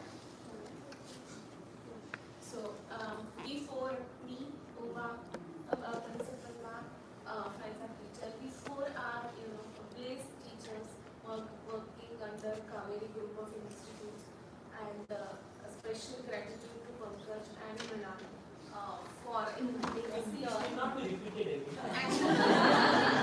And our gratitude to our management members. Whatever you people have shared, yes, definitely we have this in our institute. And what is the biggest empowerment action, or what is the biggest power that our institute has given us is they have set us free. They have given us a lot of freedom. And that freedom, we have that accountability to use it in very, very meaningful and mindful way. So, when they are giving us a power, rightly said by Sunita ma'am, when we have to work in collaboration. Picking that point, along with whatever you all have shared, yes, definitely we have that practice in our school. But when we are working in collaboration, even that particular vision shared by our principal ma'am is make very good use of your colleagues. So that's that collaboration she has shared. Like, कुछ चाहिए तो पड़ोसन भी पूछिए ना. So when we are planning our lessons, we have tried a beautiful research lesson, and the theme of it is lesson study. It is one of the best strategy which is originated in Japan. And this lesson study is nothing but a collaborative professional development for the teacher. So ideally what happens, we as a teacher, we plan one lesson. I'm the one who's going to plan what I want to conduct in class. But we have a good team, around 30 teachers, along with our principal and vice principal. They were part of this strategy. We did one pilot process wherein we planned our lesson in collaboration. So what is not there with me, I can ask my colleague. As ma'am said, every teacher is different. We made use of that difference and we created lesson plan in collaboration. So while framing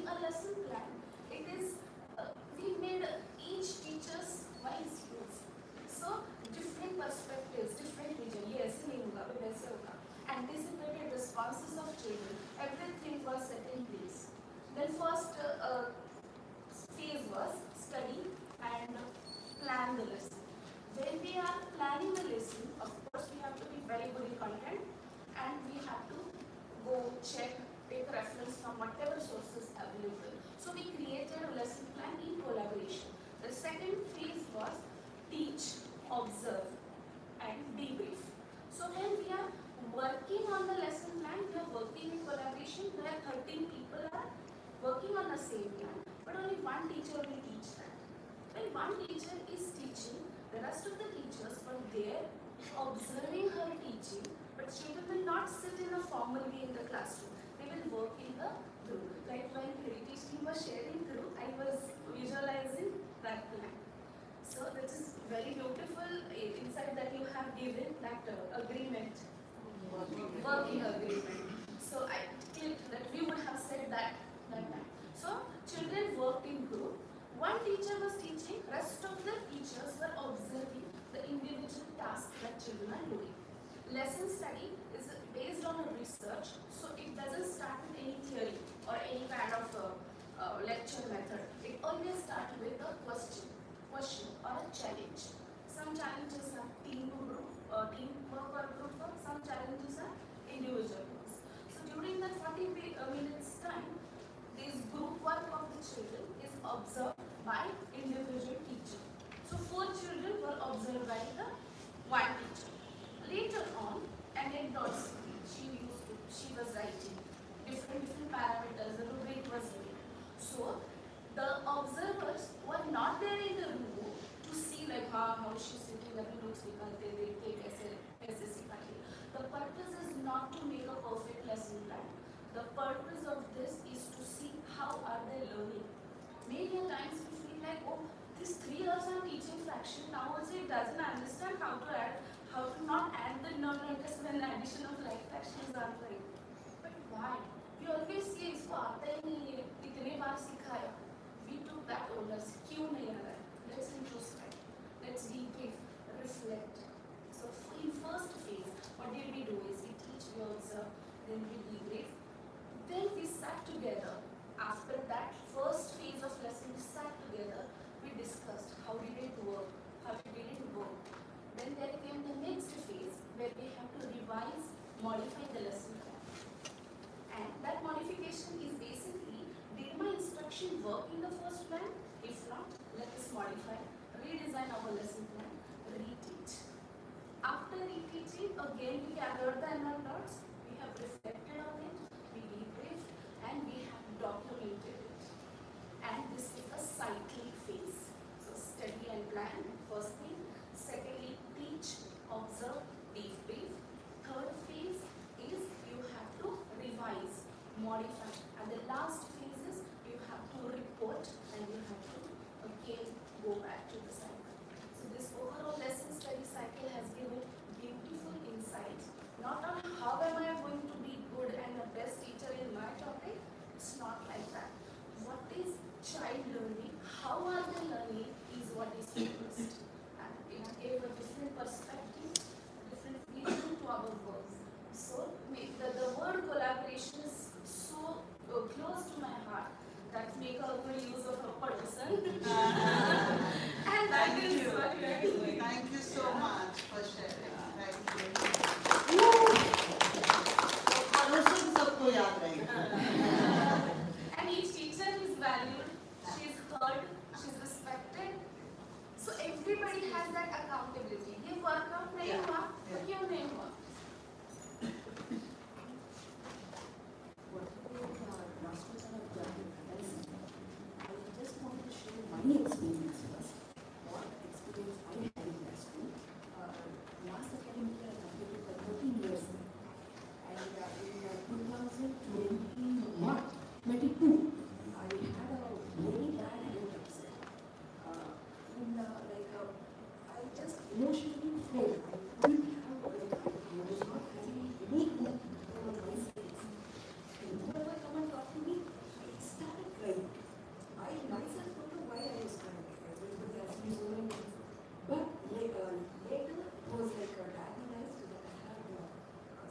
principal supported me.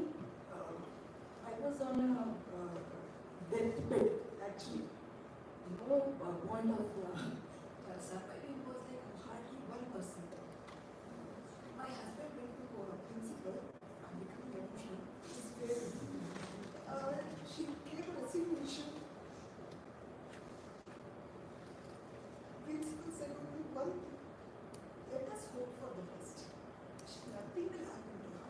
And she did not accept the resignation. And then I survived maybe because of her blessing. In her school, prayed for her and supported her in so many ways. And today she is here. She has come back to our school. She is teaching and she is promoted as class in church and she started teaching higher classes also. Not only professionally, even personally also she supported me so well. Personal life also. And not only me, to all the teachers, she supported us. She's so humble. I just can't explain what she is. Many times more than this professional development or this kind of, more than that, I guess this personal thing, like emotional support, those things matter so much, that someone to hear me out, like just be there when I want. I guess we all crave for these things as human beings more than any other. So, I think it's important more we teach the children, coming children, this empathy. I think that we also fail to forget. It's not only academics, not only about paper skills, but I think empathy plays a very pivotal role in their upbringing. And our principal name is Manjula. From the day when I joined in 2012 as an academic year, from the day when I found busy one or the other, but everything she was there. She's just like my own. But here I follow. But some institutions want only the result oriented. In that case, what to do? Leave them and join them. That is the best. That is the challenge. That is the challenge. She said that you are here. What is the change you can make? You know? So we become the change we want to see. I'm having such a beautiful time here because this is, you are my ideal people. I have always felt that be the damn change you want to see. What people create, this is difficult, that is difficult. But we are the change. We are the change. And I'm so grateful to see people like you. We need more of this out in the world. I just have a quick answer for that. You said result change. The only thing that you need to believe in your children and you, result is a byproduct of your doing. ठीक है? और अगर आप अच्छा काम कर रहे हैं, आपका अपना बिलीफ बहुत अच्छा है, और आपके बच्चे की और pipe Piper for the children, result आएगा, जरूर आएगा. All you need to do is be that pipe piper. And you know, I think all of you know that children love their teachers more than their parents. They listen to their teachers more than their parents. They will hate math teachers.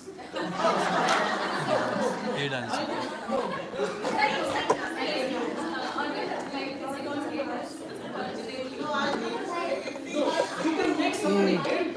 You can make somebody hate. You're playing. My teacher used to make me hate even playing.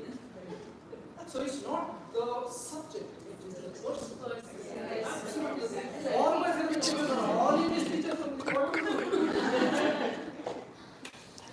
No, from the childhood, the mentality will be there in their mind. Math means it is very difficult, it is very hard. Okay, From the change, that's why I am so important.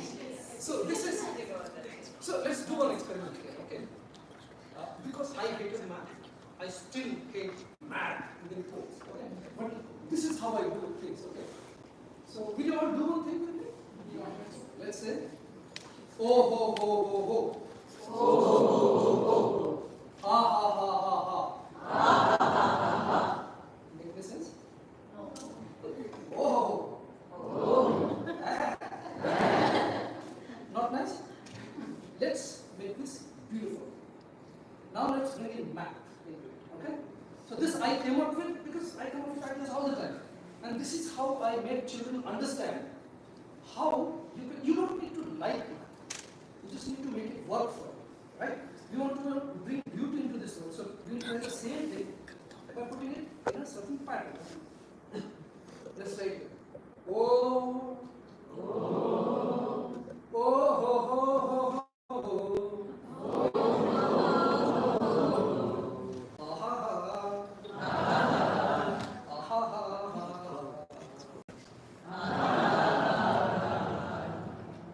That's mathematics. We just put it into some pattern. You can turn it into an equation. All our classical music or music is just mathematics if you break it down. Also art, whatever. Yes. Everything. See, I'm a creative person. Okay, whether I write or I do this, I'm also a very intensely rational person. I look for patterns everywhere, and there is nothing original in this world. It has existed for thousands of years. All we do is we are a medium. Something is there. It just comes to us, and how we express it, we put our individual touch to it, and then we make it beautiful or ugly. It depends on what you are doing with the things that you have with. It's just that. Okay, continue. Anybody else? It was very nice to see teachers sharing about their school. I think that is the biggest certificate that is the teachers saying that I'm very lucky to be in this school. And it's so nice that almost everyone is saying that. So it's really good gathering. And yeah, of course at the same time it's very nice to hear the other side, like teachers and principals sharing their thought process that why they are actively creating these spaces in the schools. Right? So yeah, nice to hear. Madam, I just want to ask Snehal ma'am and Sangeeta ma'am to tell about their experience of students fearing in class. What has been the Hearing about Fear in math. That's what I was sharing in the beginning. I think you missed that point. So initially, when I worked with 2-3 schools. So even I was the person who sit with textbook, read the formula, read the process, give them formula, and ask children to solve the problems and do more and more practice. 50 sums on the same formula. It didn't make sense. So hands-on activities and inquiry-based approach which Sid to Sapling has provided us. Some things that we were knowing earlier, but that appropriate vision and direction is given by the SOS and Learn Course initiative. And because of that, our children learned to inquire. Teachers inquire in the classroom, but in this facility, they provided children to inquire, question, observe, explore. And instead of relying on the formula the teacher is giving in the class, to see how it works. That is what children have learned. So previously, when we used to give them just memorization and solving the sums, they used to get scared because the environment was very judgmental. Now these approaches are giving the environment which is mistake friendly. Student-centric and all these things are there. Activities, all these are there. But we are having non-judgmental environment in the classroom where mistakes are welcome because we all learn from the mistake.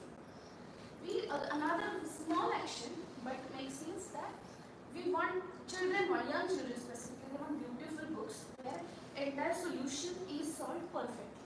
I don't tell my children if something goes wrong, no, let that error be there. When you're scratching it, let that be there because we learn from the mistake. When you're browsing your textbook pages, you will see this is what I have done. I should not be doing that way. So I have another updated version here. So mistake-friendly environment, learning to question, inquiry, observation, all this has changed the environment in the school. So previously, whenever there was a free period, they did not call math teacher. Now, if they get free time, they call us. My all 6 colleagues who are handling that grade, okay, everybody, you will not see this as a mathematics classroom.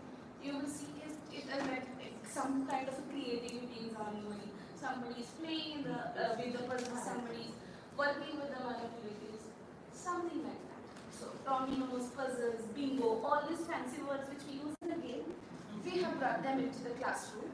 So under nice tags, we are inculcating mathematical learning to it with inquiry approach. So this is what children are not now scared of it. They are more like, it's okay, if मुझे नहीं आता है ना, let's learn. That kind of assurance we are trying to do.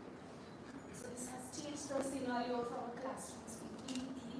So in free periods, we are called as a math teacher. Imagine. For the higher grades, any ideas? For higher grades, yes, but we struggle because not like they don't want math. They just have that feeling. 1 and 2 years are remaining in the school, so let's explore. So only with that they are having little less interest. Some of them, but most of them, they already have this foundation of visualizing math. So they do it. And in some of the classes, there are always 4 or 5 children who are there in the classroom who really don't want to do anything. Something what level So for that, we have another engaging Half an hour action. of exchange of ideas, networking and also. I want to invite all of them to Kaveri. Have next round table actually. In my experience, I believe they don't hate maths teachers. Right. They hate maths because what they are told that maths hard हो जाएगा जैसे ही alphabets आ जाएंगे. It is very hard. ताकि किसी ने बोला मुझको तो मार्क्स ही नहीं आते थे maths. So it is that inbuilt जो बहुत पहले बताया गया that math is going to be difficult. Now we don't tell them that we are going to teach you maths. There is no topic written on the board. So we get into the classes with an activity or a question in the base of with some tools with it. So for example, if I am taking a sheet with, so let's fold the sheet. See, so you fold it one time. So originally this was the thickness. Now it is going to be double. Let's fold it again and keep doing it. How many times are you able to do it? So what is the height now? So in this way, later on they realize that it is, what is happening. How do you generalize it? So rather than giving away the formula or it is just किसी और ने दिमाग लगाया, you are giving the formula, you are just putting in the value and you are getting the answer. But the process is, I think, the one who invented the formula, they might have experimented, they might have explored, they might have reached to that certain point.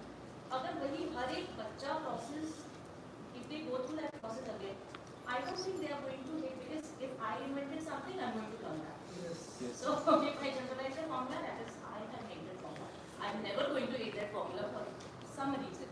Because that is something जो मैंने बहुत मेहनत से बनाया है. So I don't think in that case we hate maths. With time, because from 4th grade onwards, they are finding the way how to add. They are finding a way how to divide. They are finding a way how to multiply or how to find ratio and proportion or how to how exponents work. So in that case, then that fear is lost now. I think we have Richa and we have Sangeeta. Sorry, I'm getting over that. So they both, Richa is science teacher, Sangeeta is maths teacher, and we're going to do this little session with you people, how we could really blend, integrate, and bring art into math and science into math. So वो सब अभी ये खिचड़ी पकाने आ रहे हैं थोड़ी देर में, तो जरूर देखिएगा कैसे. So thank you all for engaging so and this session so real. I don't think there is any pretend here. So there's no one trying to say that how amazing I am. Everyone is really trying to be real and introspect, and it's really nice. It's very kind of some of you to share as we are doing SPC and that has dramatically changed things. But I think we all know that we have just started to scratch the surface with SQS or not. I think everyone is just starting to starting these mountains that we need to climb and do something really meaningful in the classrooms, right? But मजा आएगा. It's not like from get mountain maybe heavy. I love climbing mountains. I'm a hardcore trekker.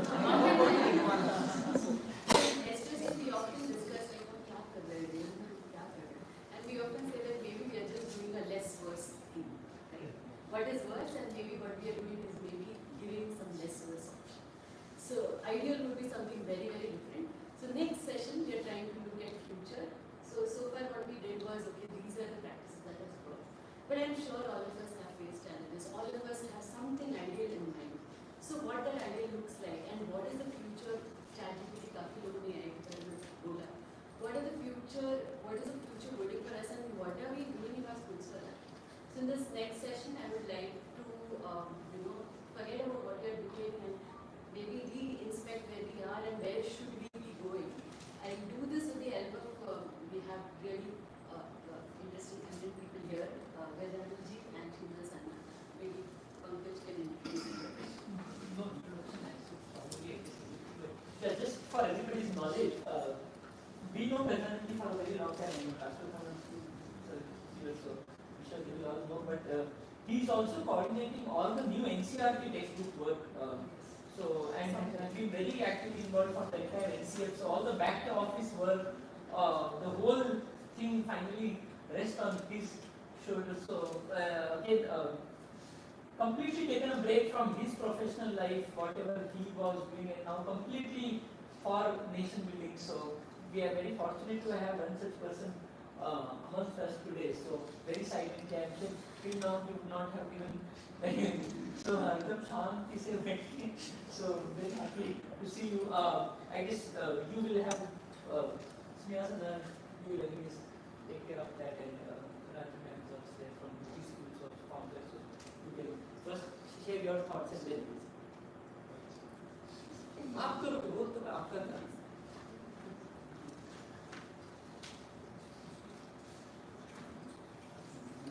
I will start with saying that I'm not a teacher.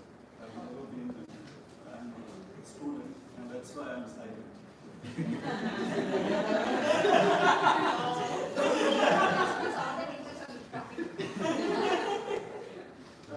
No speculation about future. I just said the words. But that's on a lighter note. What we discussed a lot was about our experience of how we are seeing the world and also what we are doing now present. This session is about future, which I guess none of us know how it will be. Though we can speculate. We can speculate based on our past. That speculation based on our 30 years, 40 years, 50 years, 60 years experience, to some extent it might be true. We know 20th century was a century of innovations. Great innovations happened in 20th century, including AI. AI is not 21st century. So all innovations happened. 21st century is about the pace of innovation. What was there a few years back is not there now. And I've been from technology every 30 years. I worked, whatever I did in early 90s, working on that time the high-tech thing. I was working on software which Boeing was using, or Airbus was using to design the LCA. Now we see Tejas, right? So ADA was using our software. And now, I feel whatever I was doing this.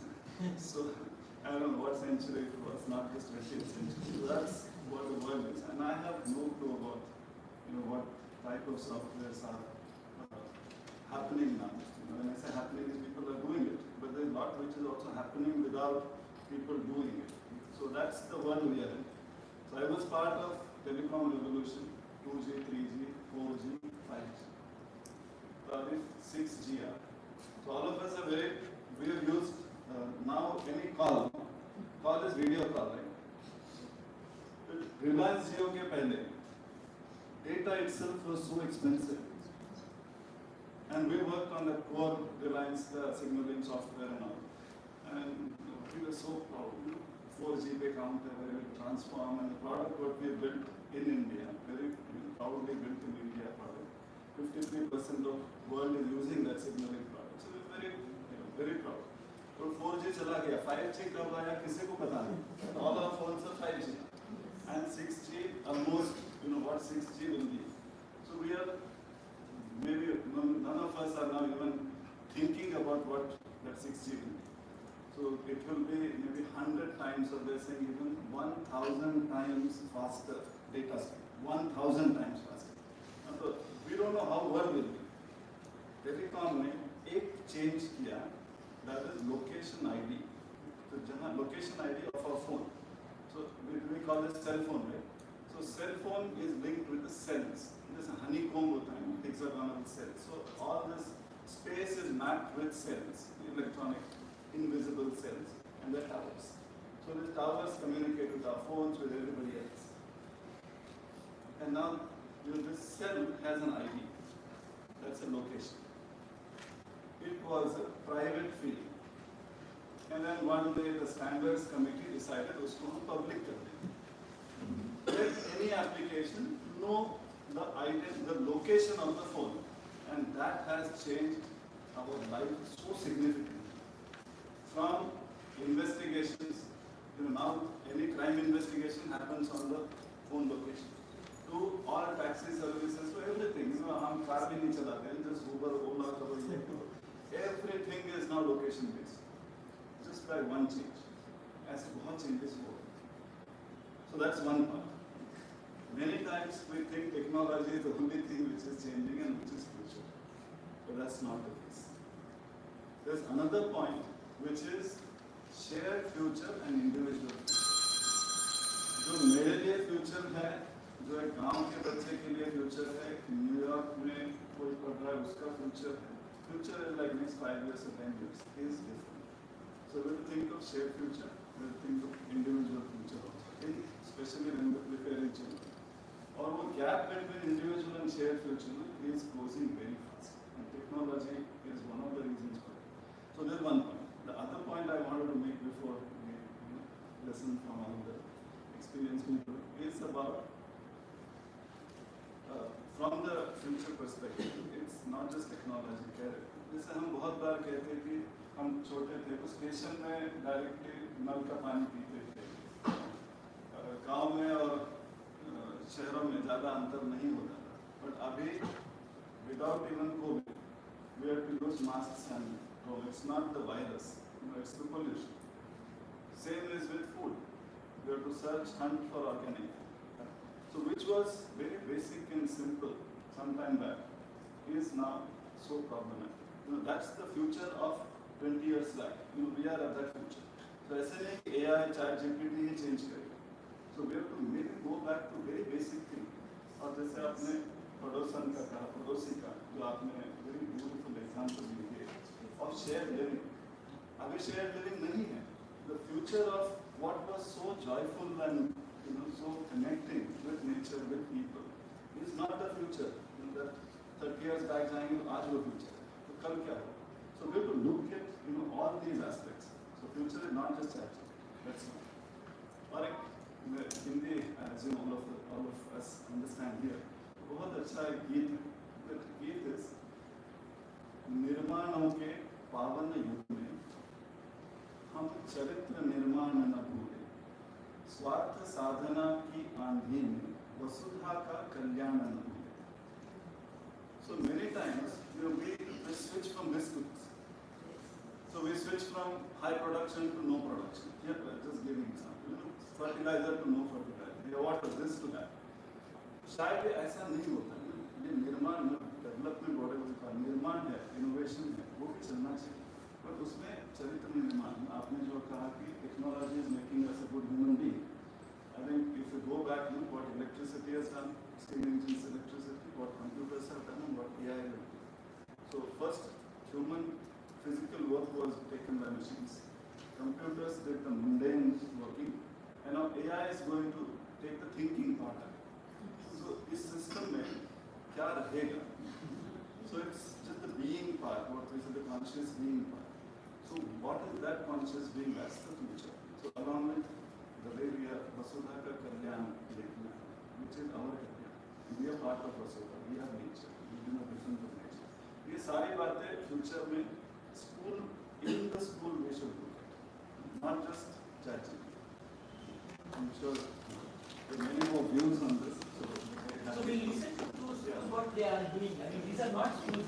Ideally, both the people who are speaking now, these are not schools. These are excellent mentors for learning, experimenting new ideas, and really challenging the present and see what exactly is really required and why are we doing all this thing what we are doing. So we listen from both of them formally, and then definitely everybody will share our thoughts also. So, Srinivas, I can introduce one thing for Srinivas. So Srinivas was in software and computer application. He left everything. When I say left everything, that's really not the right word. It's actually we will more things. So Srinivas has established Purna Pranali, group of institutions and doing many things for transforming education. And you also mentioned about the cyclic part. No? Yes. So, we say the cycle is given a cyclic part. पहले गरीब थे cycle चलाते थे, अब अमीर है cycle चलाते हैं. So there are a lot of things which are so beautiful inherent in our culture, and how to bring those things which are relevant even for today and future. So he is inspiration to many of us, and we are very fortunate to work with Srinivas and the institution which he is still building. That's what I keep hearing every time I talk to him. He has so many ideas and so big ideas. Really, I'm very happy to hear formally.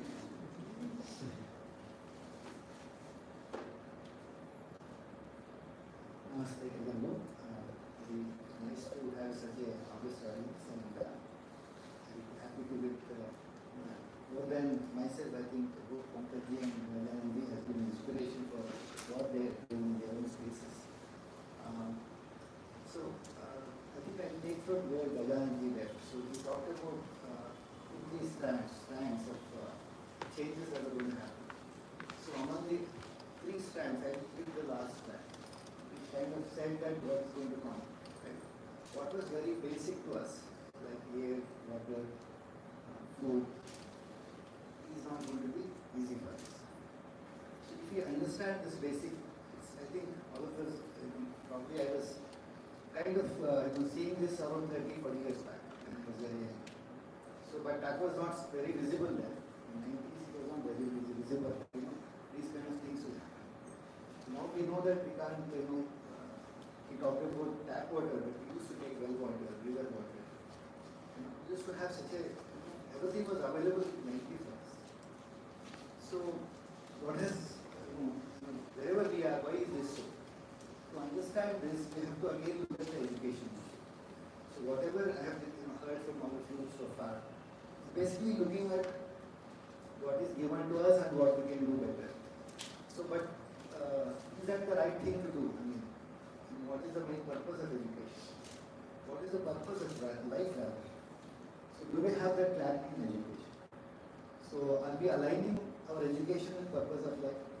Or are we doing all this for kind of meeting whatever the mainstream current life is taking us?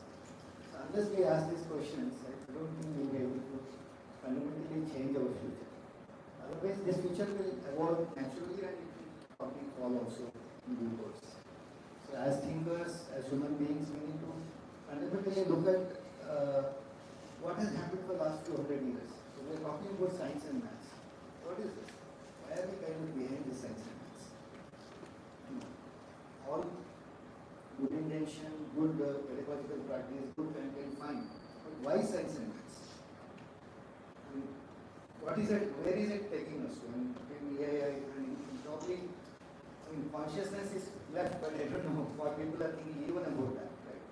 So, no, it's not easy to crack that, but so why is it? Why are we behind that? Why are we trying to replace ourselves with something else? So, without these questions, I don't think we'll be able to address education in a basic sense. So, what I understand is, rather than trying to just go, maybe we don't have choice, so we have to use whatever is available to us. We can't change the society just like that. The paradigm shift has to happen from fundamentally small things. So, one thing is to understand the limitations of the current knowledge. That is a good question to start with, I guess. So, one of the things we can start within our spaces is to understand the limitations of what we are doing, of the kind of damage it has done over last few decades to centuries. So I'm sure we have a lot of reasons to believe the kind of positive things, the kind of changes, the kind of life enhancement it has given us in so many ways. But if something is taking some fundamental things like water and air itself, what is this for? Why is this advancement for? So if we look at the knowledge at a more philosophical level, the current knowledge is highly, is a limited perspective. So whatever science looks at, and Professor Najuti Singh, who was my guide, used to say, the causal closure of sciences is in the material world. And even there, it doesn't address all dimensions or our disciplines. It's highly limited when we are looking at certain discipline, like we have the latest rice seeds, there's the latest technology which is coming. Maybe it will have some advantage, but do we understand its complete sense? Whatever we are inventing, like chemical fertilizers, we got. So did we understand at that point in our wide revolution? What are the other consequences of it? So we only look at part, not at a whole. So without understanding the whole, if we are looking at part, so it's always going to lead us something which we don't imagine today. And we're very happy to see the new national curriculum framework come up with some of the solutions which is being addressed by interdisciplinary approach, vocational education. Many beautiful things are evolving. But still, multidisciplinary is not enough. We need multi-dimensional.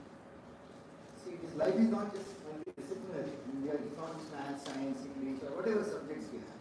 There is still one dimension. So life is not just about, for example, where do you place life itself? So is it part of the material world? Our experience, we're talking about, she shared her very life-turning experience. Who is experiencing it? Are we studying that experience? Are we studying what it means to experience that, and what is how we relate that with our purpose of life and what we need to do? So these are the things I think we are completely not addressing. And one of the things, a small example I will give and conclude. Swanand Swamiji was a professor earlier in Professor G.D. Agarwal. He used to say he was one of the best scientists India probably ever had in the field of environmental sciences. And he kind of tried to understand issues related to Ganga. So he was saying the way we are seeing Ganga as a resource, as a water, is quite different from the way we see her as a much more than that. So how do we deal with certain entity like a Ganga? Will differ from the way we see it, and that comes from the educational paradigm. How we are seeing our world. It could be a tree, it could be a river, it could be a mountain, or it could be our own. All of us in relation with each other. How are we trying to relate with each other? Relate with the rest of the world. This is not just in bodic dimension. So there are other dimensions of reality which we need to at least ask whether what is the answer for it. It has been part of our Indian culture for ages together. And I'm sure you would know the kind of studies done by Dharpalji to understand what are the reasons for this change in the last couple of hundreds of years in our society, whether it is science and technology. For example, India has its own science and technology. What is the difference between that and this? Some of you are coming from Delhi, you see the iron pillar there near Qutub Minar. So what is the technology that is making it still survive thousands of years? How is it different from the current method of thinking? What is the philosophy behind the kind of technology there? Many such examples can be explored to understand why our culture stood test of time in its knowledge as well as practice. And if I can just request you, like, you can share some very specific one or two practices so that everybody feels that there is some takeaway that okay, this we can try in our place also. So I think if we get this perspective, philosophical thing, I directly get into what is asked for. So first of all, our curriculum has to be fundamentally different. One is what is the purpose of education has to be part of the curriculum. So how we are doing it at to Basically, if you look at our supporting Dharpalji, so he we have studied what education system was 200 years back. India had thousands lakhs of gurukulas. So what was their curriculum? They used to have the traditional knowledge, which was more native as well as across the country, whether it is a spiritual knowledge or the kind of various life needs that were practiced. All of them was part of the education. We are trying to see how all the dimensions, we call as Devan Adhyatma. And we also know the head, heart and hands. So all these aspects should be part of the education. And we are trying to see how we can make it, that curriculum itself covers all this. And we are not just driven by what is currently happening in the society. The second part is the relationship. All of you talked about the teacher-student relationship. India is known for the Guru Shishya Parampara. So in Guru Shishya Parampara, it is not about a one class or a one period or a relationship for, generally the current school system does not allow you to have a relationship beyond a certain point of time. It is either one period or 1 year or whatever. So Guru Shishya Parampara used to last for the whole lifetime and even for generations. So the knowledge is passed down in a very natural way. So the knowledge is not in information, right? So it has to assimilate and really reach yourself. It is a very slow and a gradual process. And that requires a consistent, continuous relationship. That is why we use the word parampara. So this parampara word, both in the kind of, if you look for paramparic knowledge across country and paramparic practices, Guru Shishya Parampara is a parampara, right? Like the way Putra Pautra Parampara, where you have parampara from your own lineage continues, right? The parampara has the knowledge, and if you continue your practice, and the best practice for that is to have more smaller system. What we practice in Purnakumati, one of the things we are trying is have smaller set of children and smaller set of teachers working for entire 10 years, 15 years. They are constant, it doesn't change. And they are also learning, they are also learning. They are living also as much as possible. The curriculum is okay. You can, as long as you are also comfortable. The basic another idea is to centrally we should be doing our sadhana. The focus should not be on children. It should not be child-directed or child-centered education. It should be self-directed. So if you are focusing on yourself or doing your sadhana at your home, your spaces, the children will follow. They will pick up from it.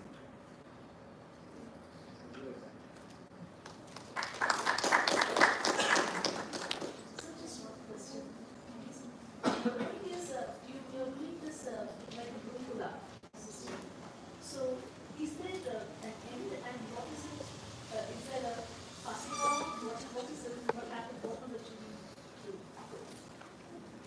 Because in ancient ages, yes, they stayed with the Guru and they served there, they learned everything.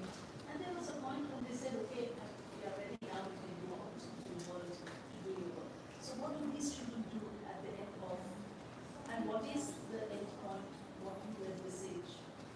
See, our intent is to do something that is not happening today. Yeah. We are also driven by the mainstream forces. Yes, that's what Till 10th or 12th, what we do was after 10th, generally, the mainstream kind of forces take student forward.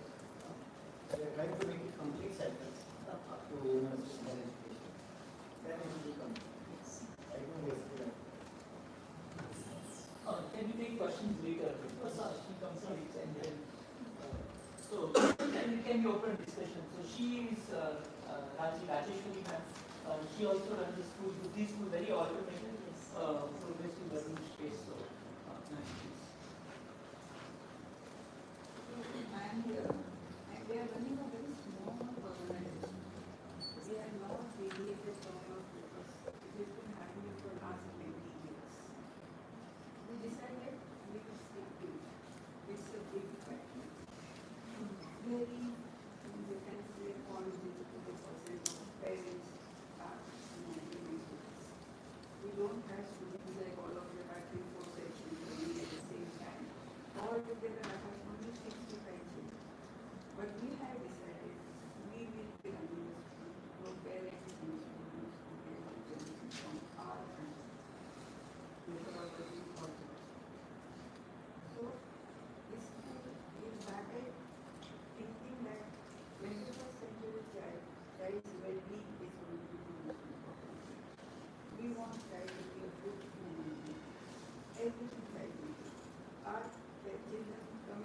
backgrounds of what kind of background. They have it.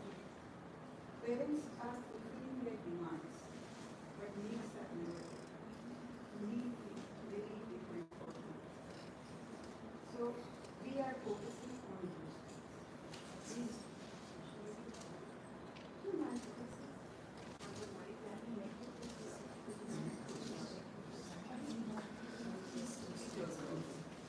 Is it okay now? Yes. So we start our education, school is open from 2.5 years to 14 years. It's an inclusive set. Our logo says, child is an image. So it sets, defines all that. There is nothing like everybody else. Each child goes to its own space and its own path. And we are allowing that to happen.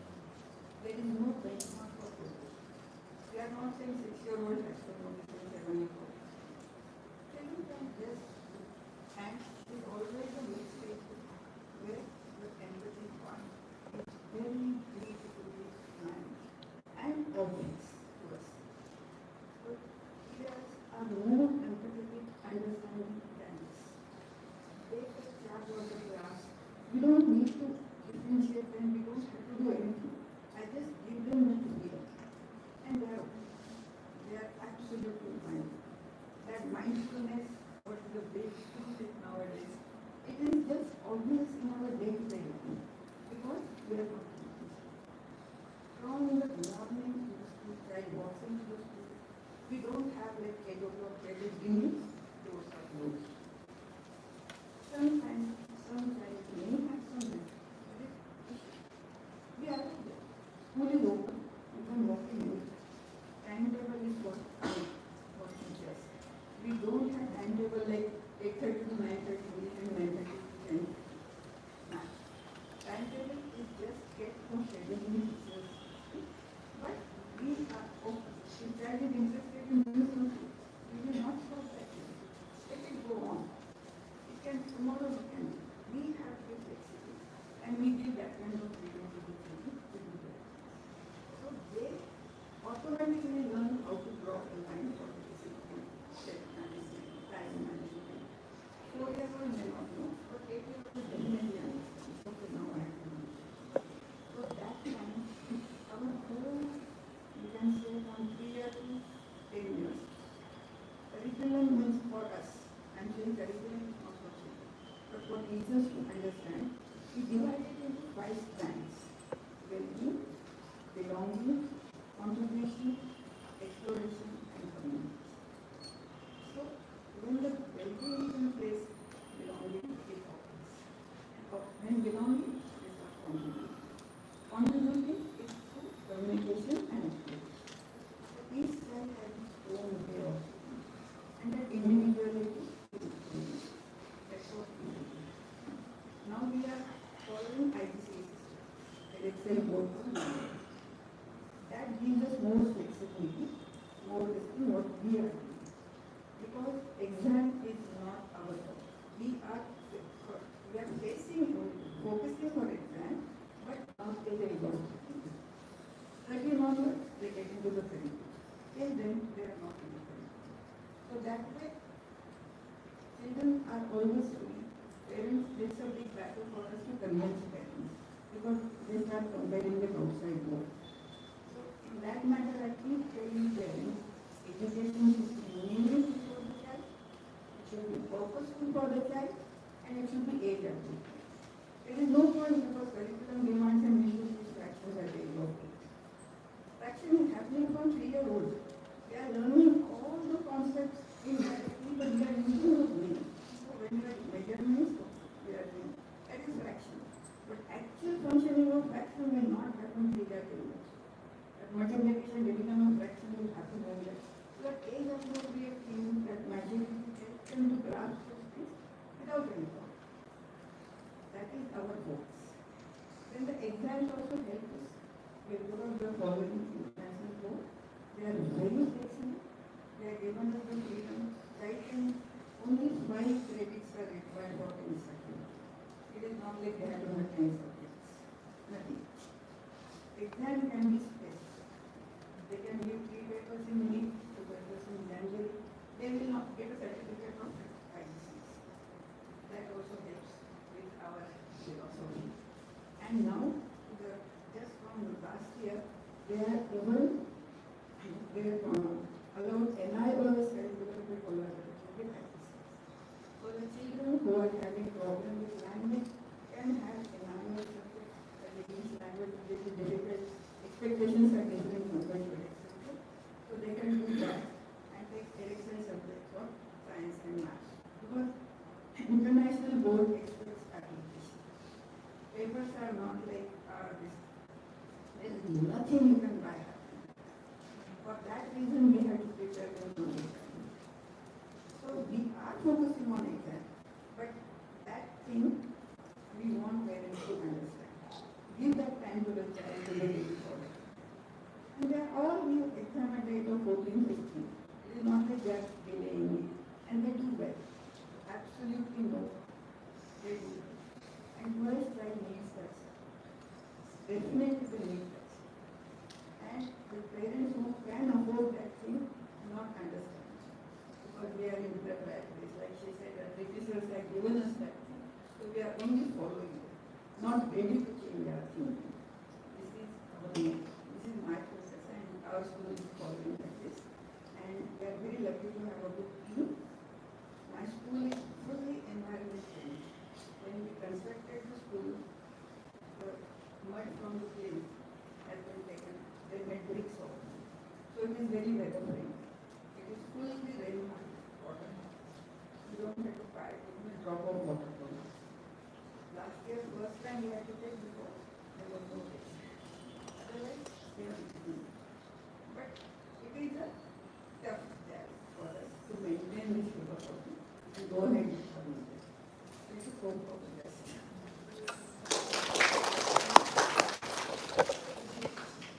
Anybody wants to share? Then please, yeah. I'm Anand from Augusta. Protection. Little difficult for me to articulate the thoughts that are coming into my mind, but I will try my best. I don't have a question or a suggestion for solution also, but the dilemma I would like to share.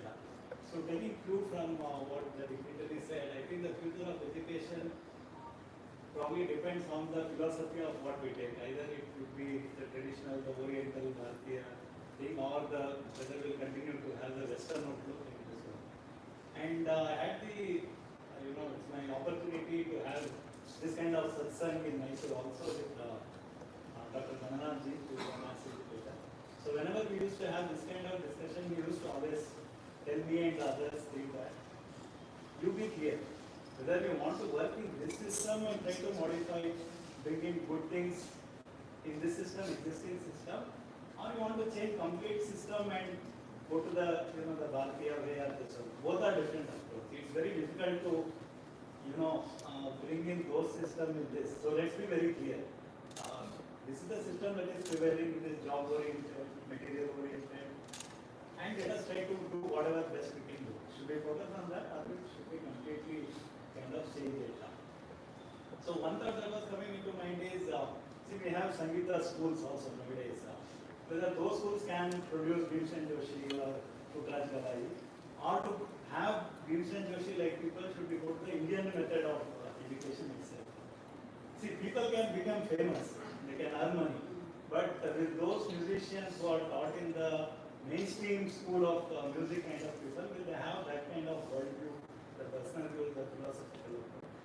So some of the thoughts that you triggered, I think it's very important to fix our philosophical thing and then move it. Because sometimes I feel whatever we can do in this system and then leverage to the Indian system, whether it will happen or not, I don't know. I would like to hear from you. What's your view on that? Hope I make my thoughts clear. Yes. Do you think we're trying to wrap up now in 5 minutes? Okay, so we have snacks and everything ready. We will take a short break, but keep thinking about this things because what he has said. Make some more point. Anybody else has anything to comment about the future ready among the learners? I have a question, but let Anand's question be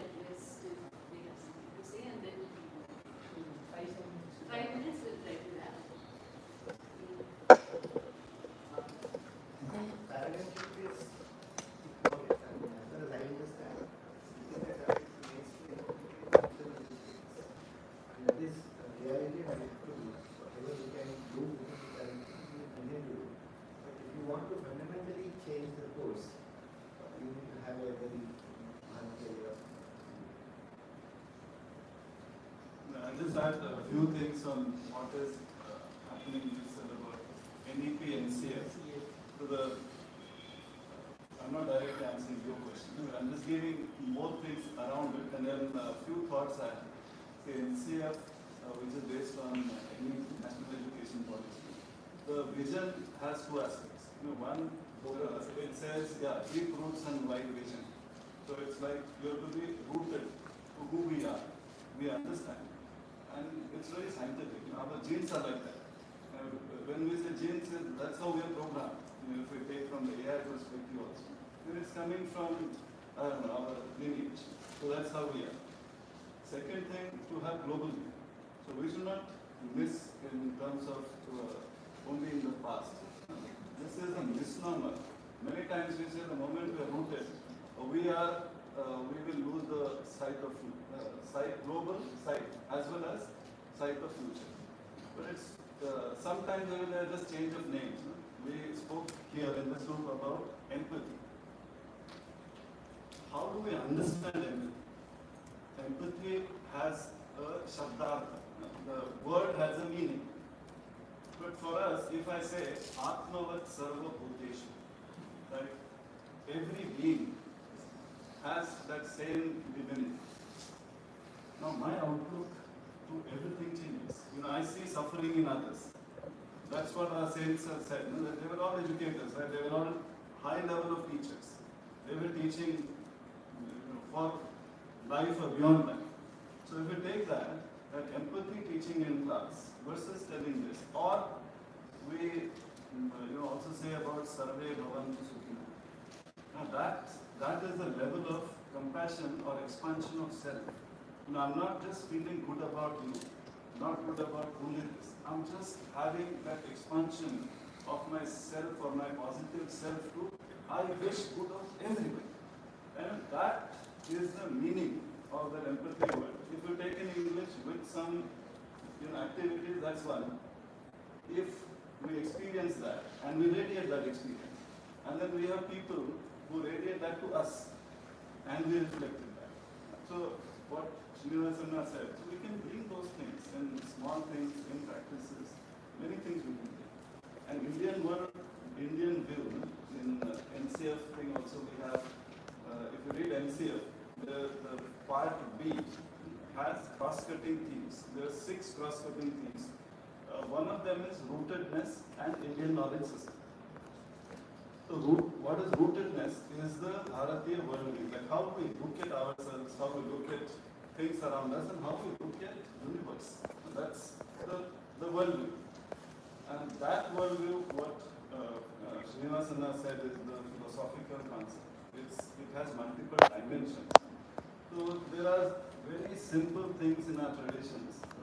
Those who are from Karnataka, we have this Jain Rubas, that's a tribe.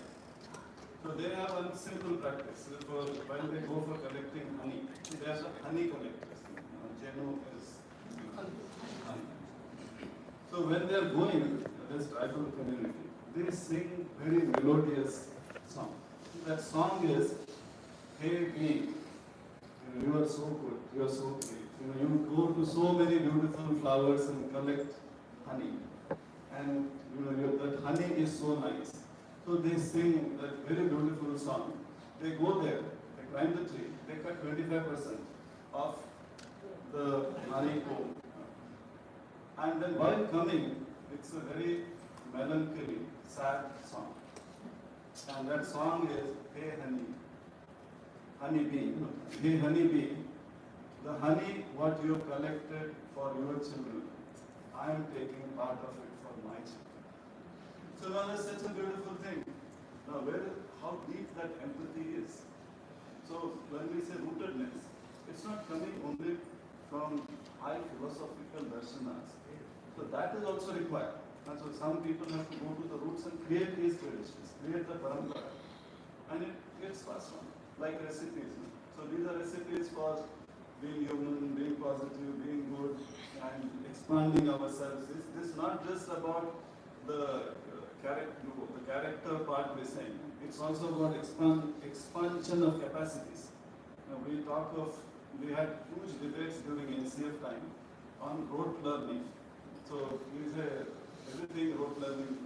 We did differentiate between memorization and rote learning, and that's why you see that there is a half a page write-up on memorization. Now that's a capacity human beings have, and we should expand that capacity. And like this, there are many capacities we have. Those are expanded through different mechanisms, whether they are today's mechanisms, which have come through all our theories. Learning theories are not just created in half an hour, 1 hour. They are created over a period of time, our personal experiences of many people, collective experiences. Like this, in Bharatiya Parampara, so there was a collective experience, wisdom, which was passed on. And I'm sure there are a lot of things which we can make. So it's not like a digital, zero or one. Life is full, life is system, life is whole.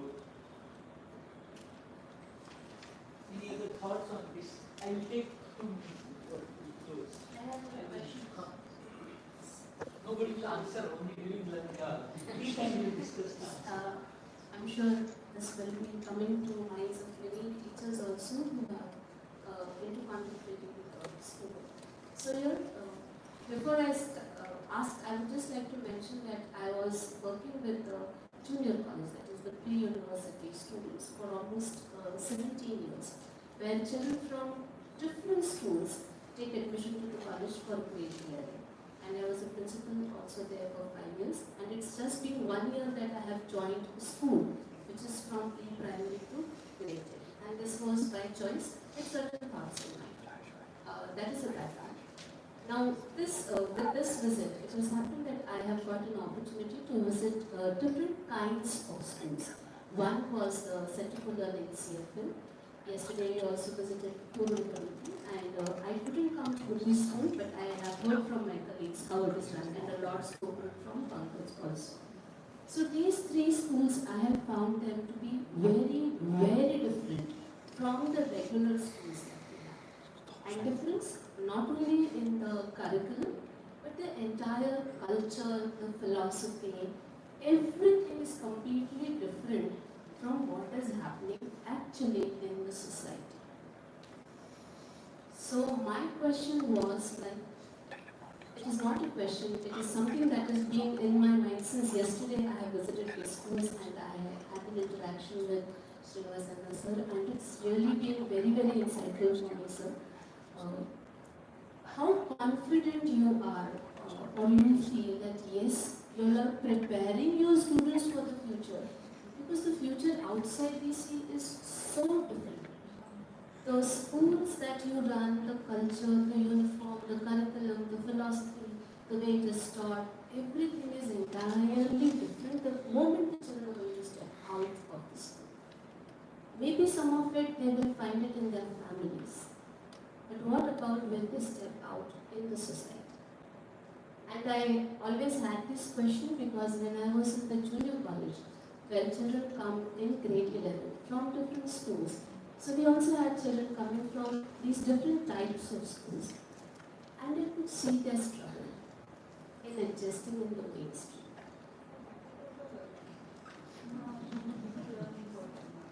I think we all are adjusting and learning. This question still has this there in my mind. So, yeah, any one of you to want to quickly. If you have an address, it's not that you have to directly, address a question, but Can I take that's a very valid question. Yeah. So, anybody has some thoughts I'll on quickly just 1 minute and then. Yes, actually the answer will be very short. She asked how confident are you? So give Yes. us a percentage. And maybe I'm not being able to put it as a question. I'm not saying it is as a question or I want it. I'm really curious. I really Yes, want to so know. maybe come. So there is another parent. Again, we are both parent of the same school and definitely very closely working with basically, and I feel that this is, I don't know now, I will start questioning the mainstream. I feel that they are much better prepared for life. They may not be prepared for the examinations. But for life, the way I see my own daughter, it seems like she is much better prepared for life in every other aspect. So this is what I see now. I don't know, maybe I may be wrong. We will see in the future, but there is a lot of experience from hundreds of students who have gone through hundreds. Actually, if you see in the whole country, there are thousands and lakhs of students who have gone through this thing. So, I mean, I will probably put a cross question. How confident all of us are from this regular schooling for our learners of the future, or are they ready for life or for the examination? So, no more discussion about that. Just 2 minutes of reflection. We have spent close to 3 hours today. So that 2 minutes is there in that thing, no? So that 2 minutes I just take like if So if everyone can have 2 minutes of silence before giving food break. Otherwise it will be like just random talking.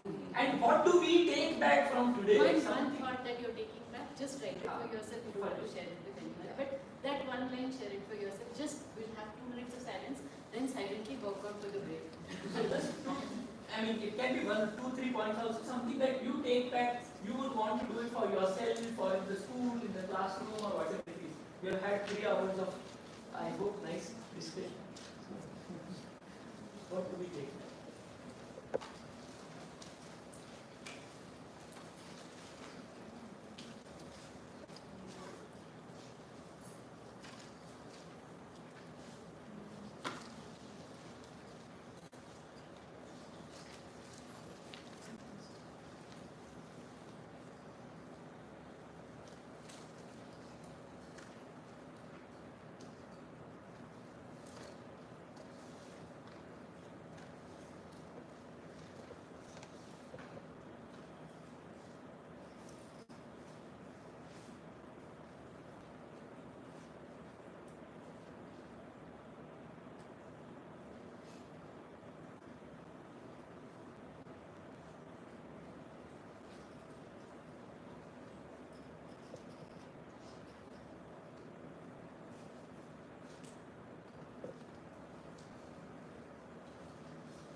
People who want to keep reflecting, please reflect. But for others, there's coffee and snacks. So we will come back by 12:20 will come back. 12:20 will start. So by 12:15, 12:20 onwards, there are some experiences for you because there are this science math thing, but don't think of those things as science math. Generally, how do we open our thought processes? But more than these experiences, it will be nice. Now you can go to each other, whatever discussion, thoughts you want to share. Sorry for the short break of 20 minutes. 20 minutes and then we come back. The next.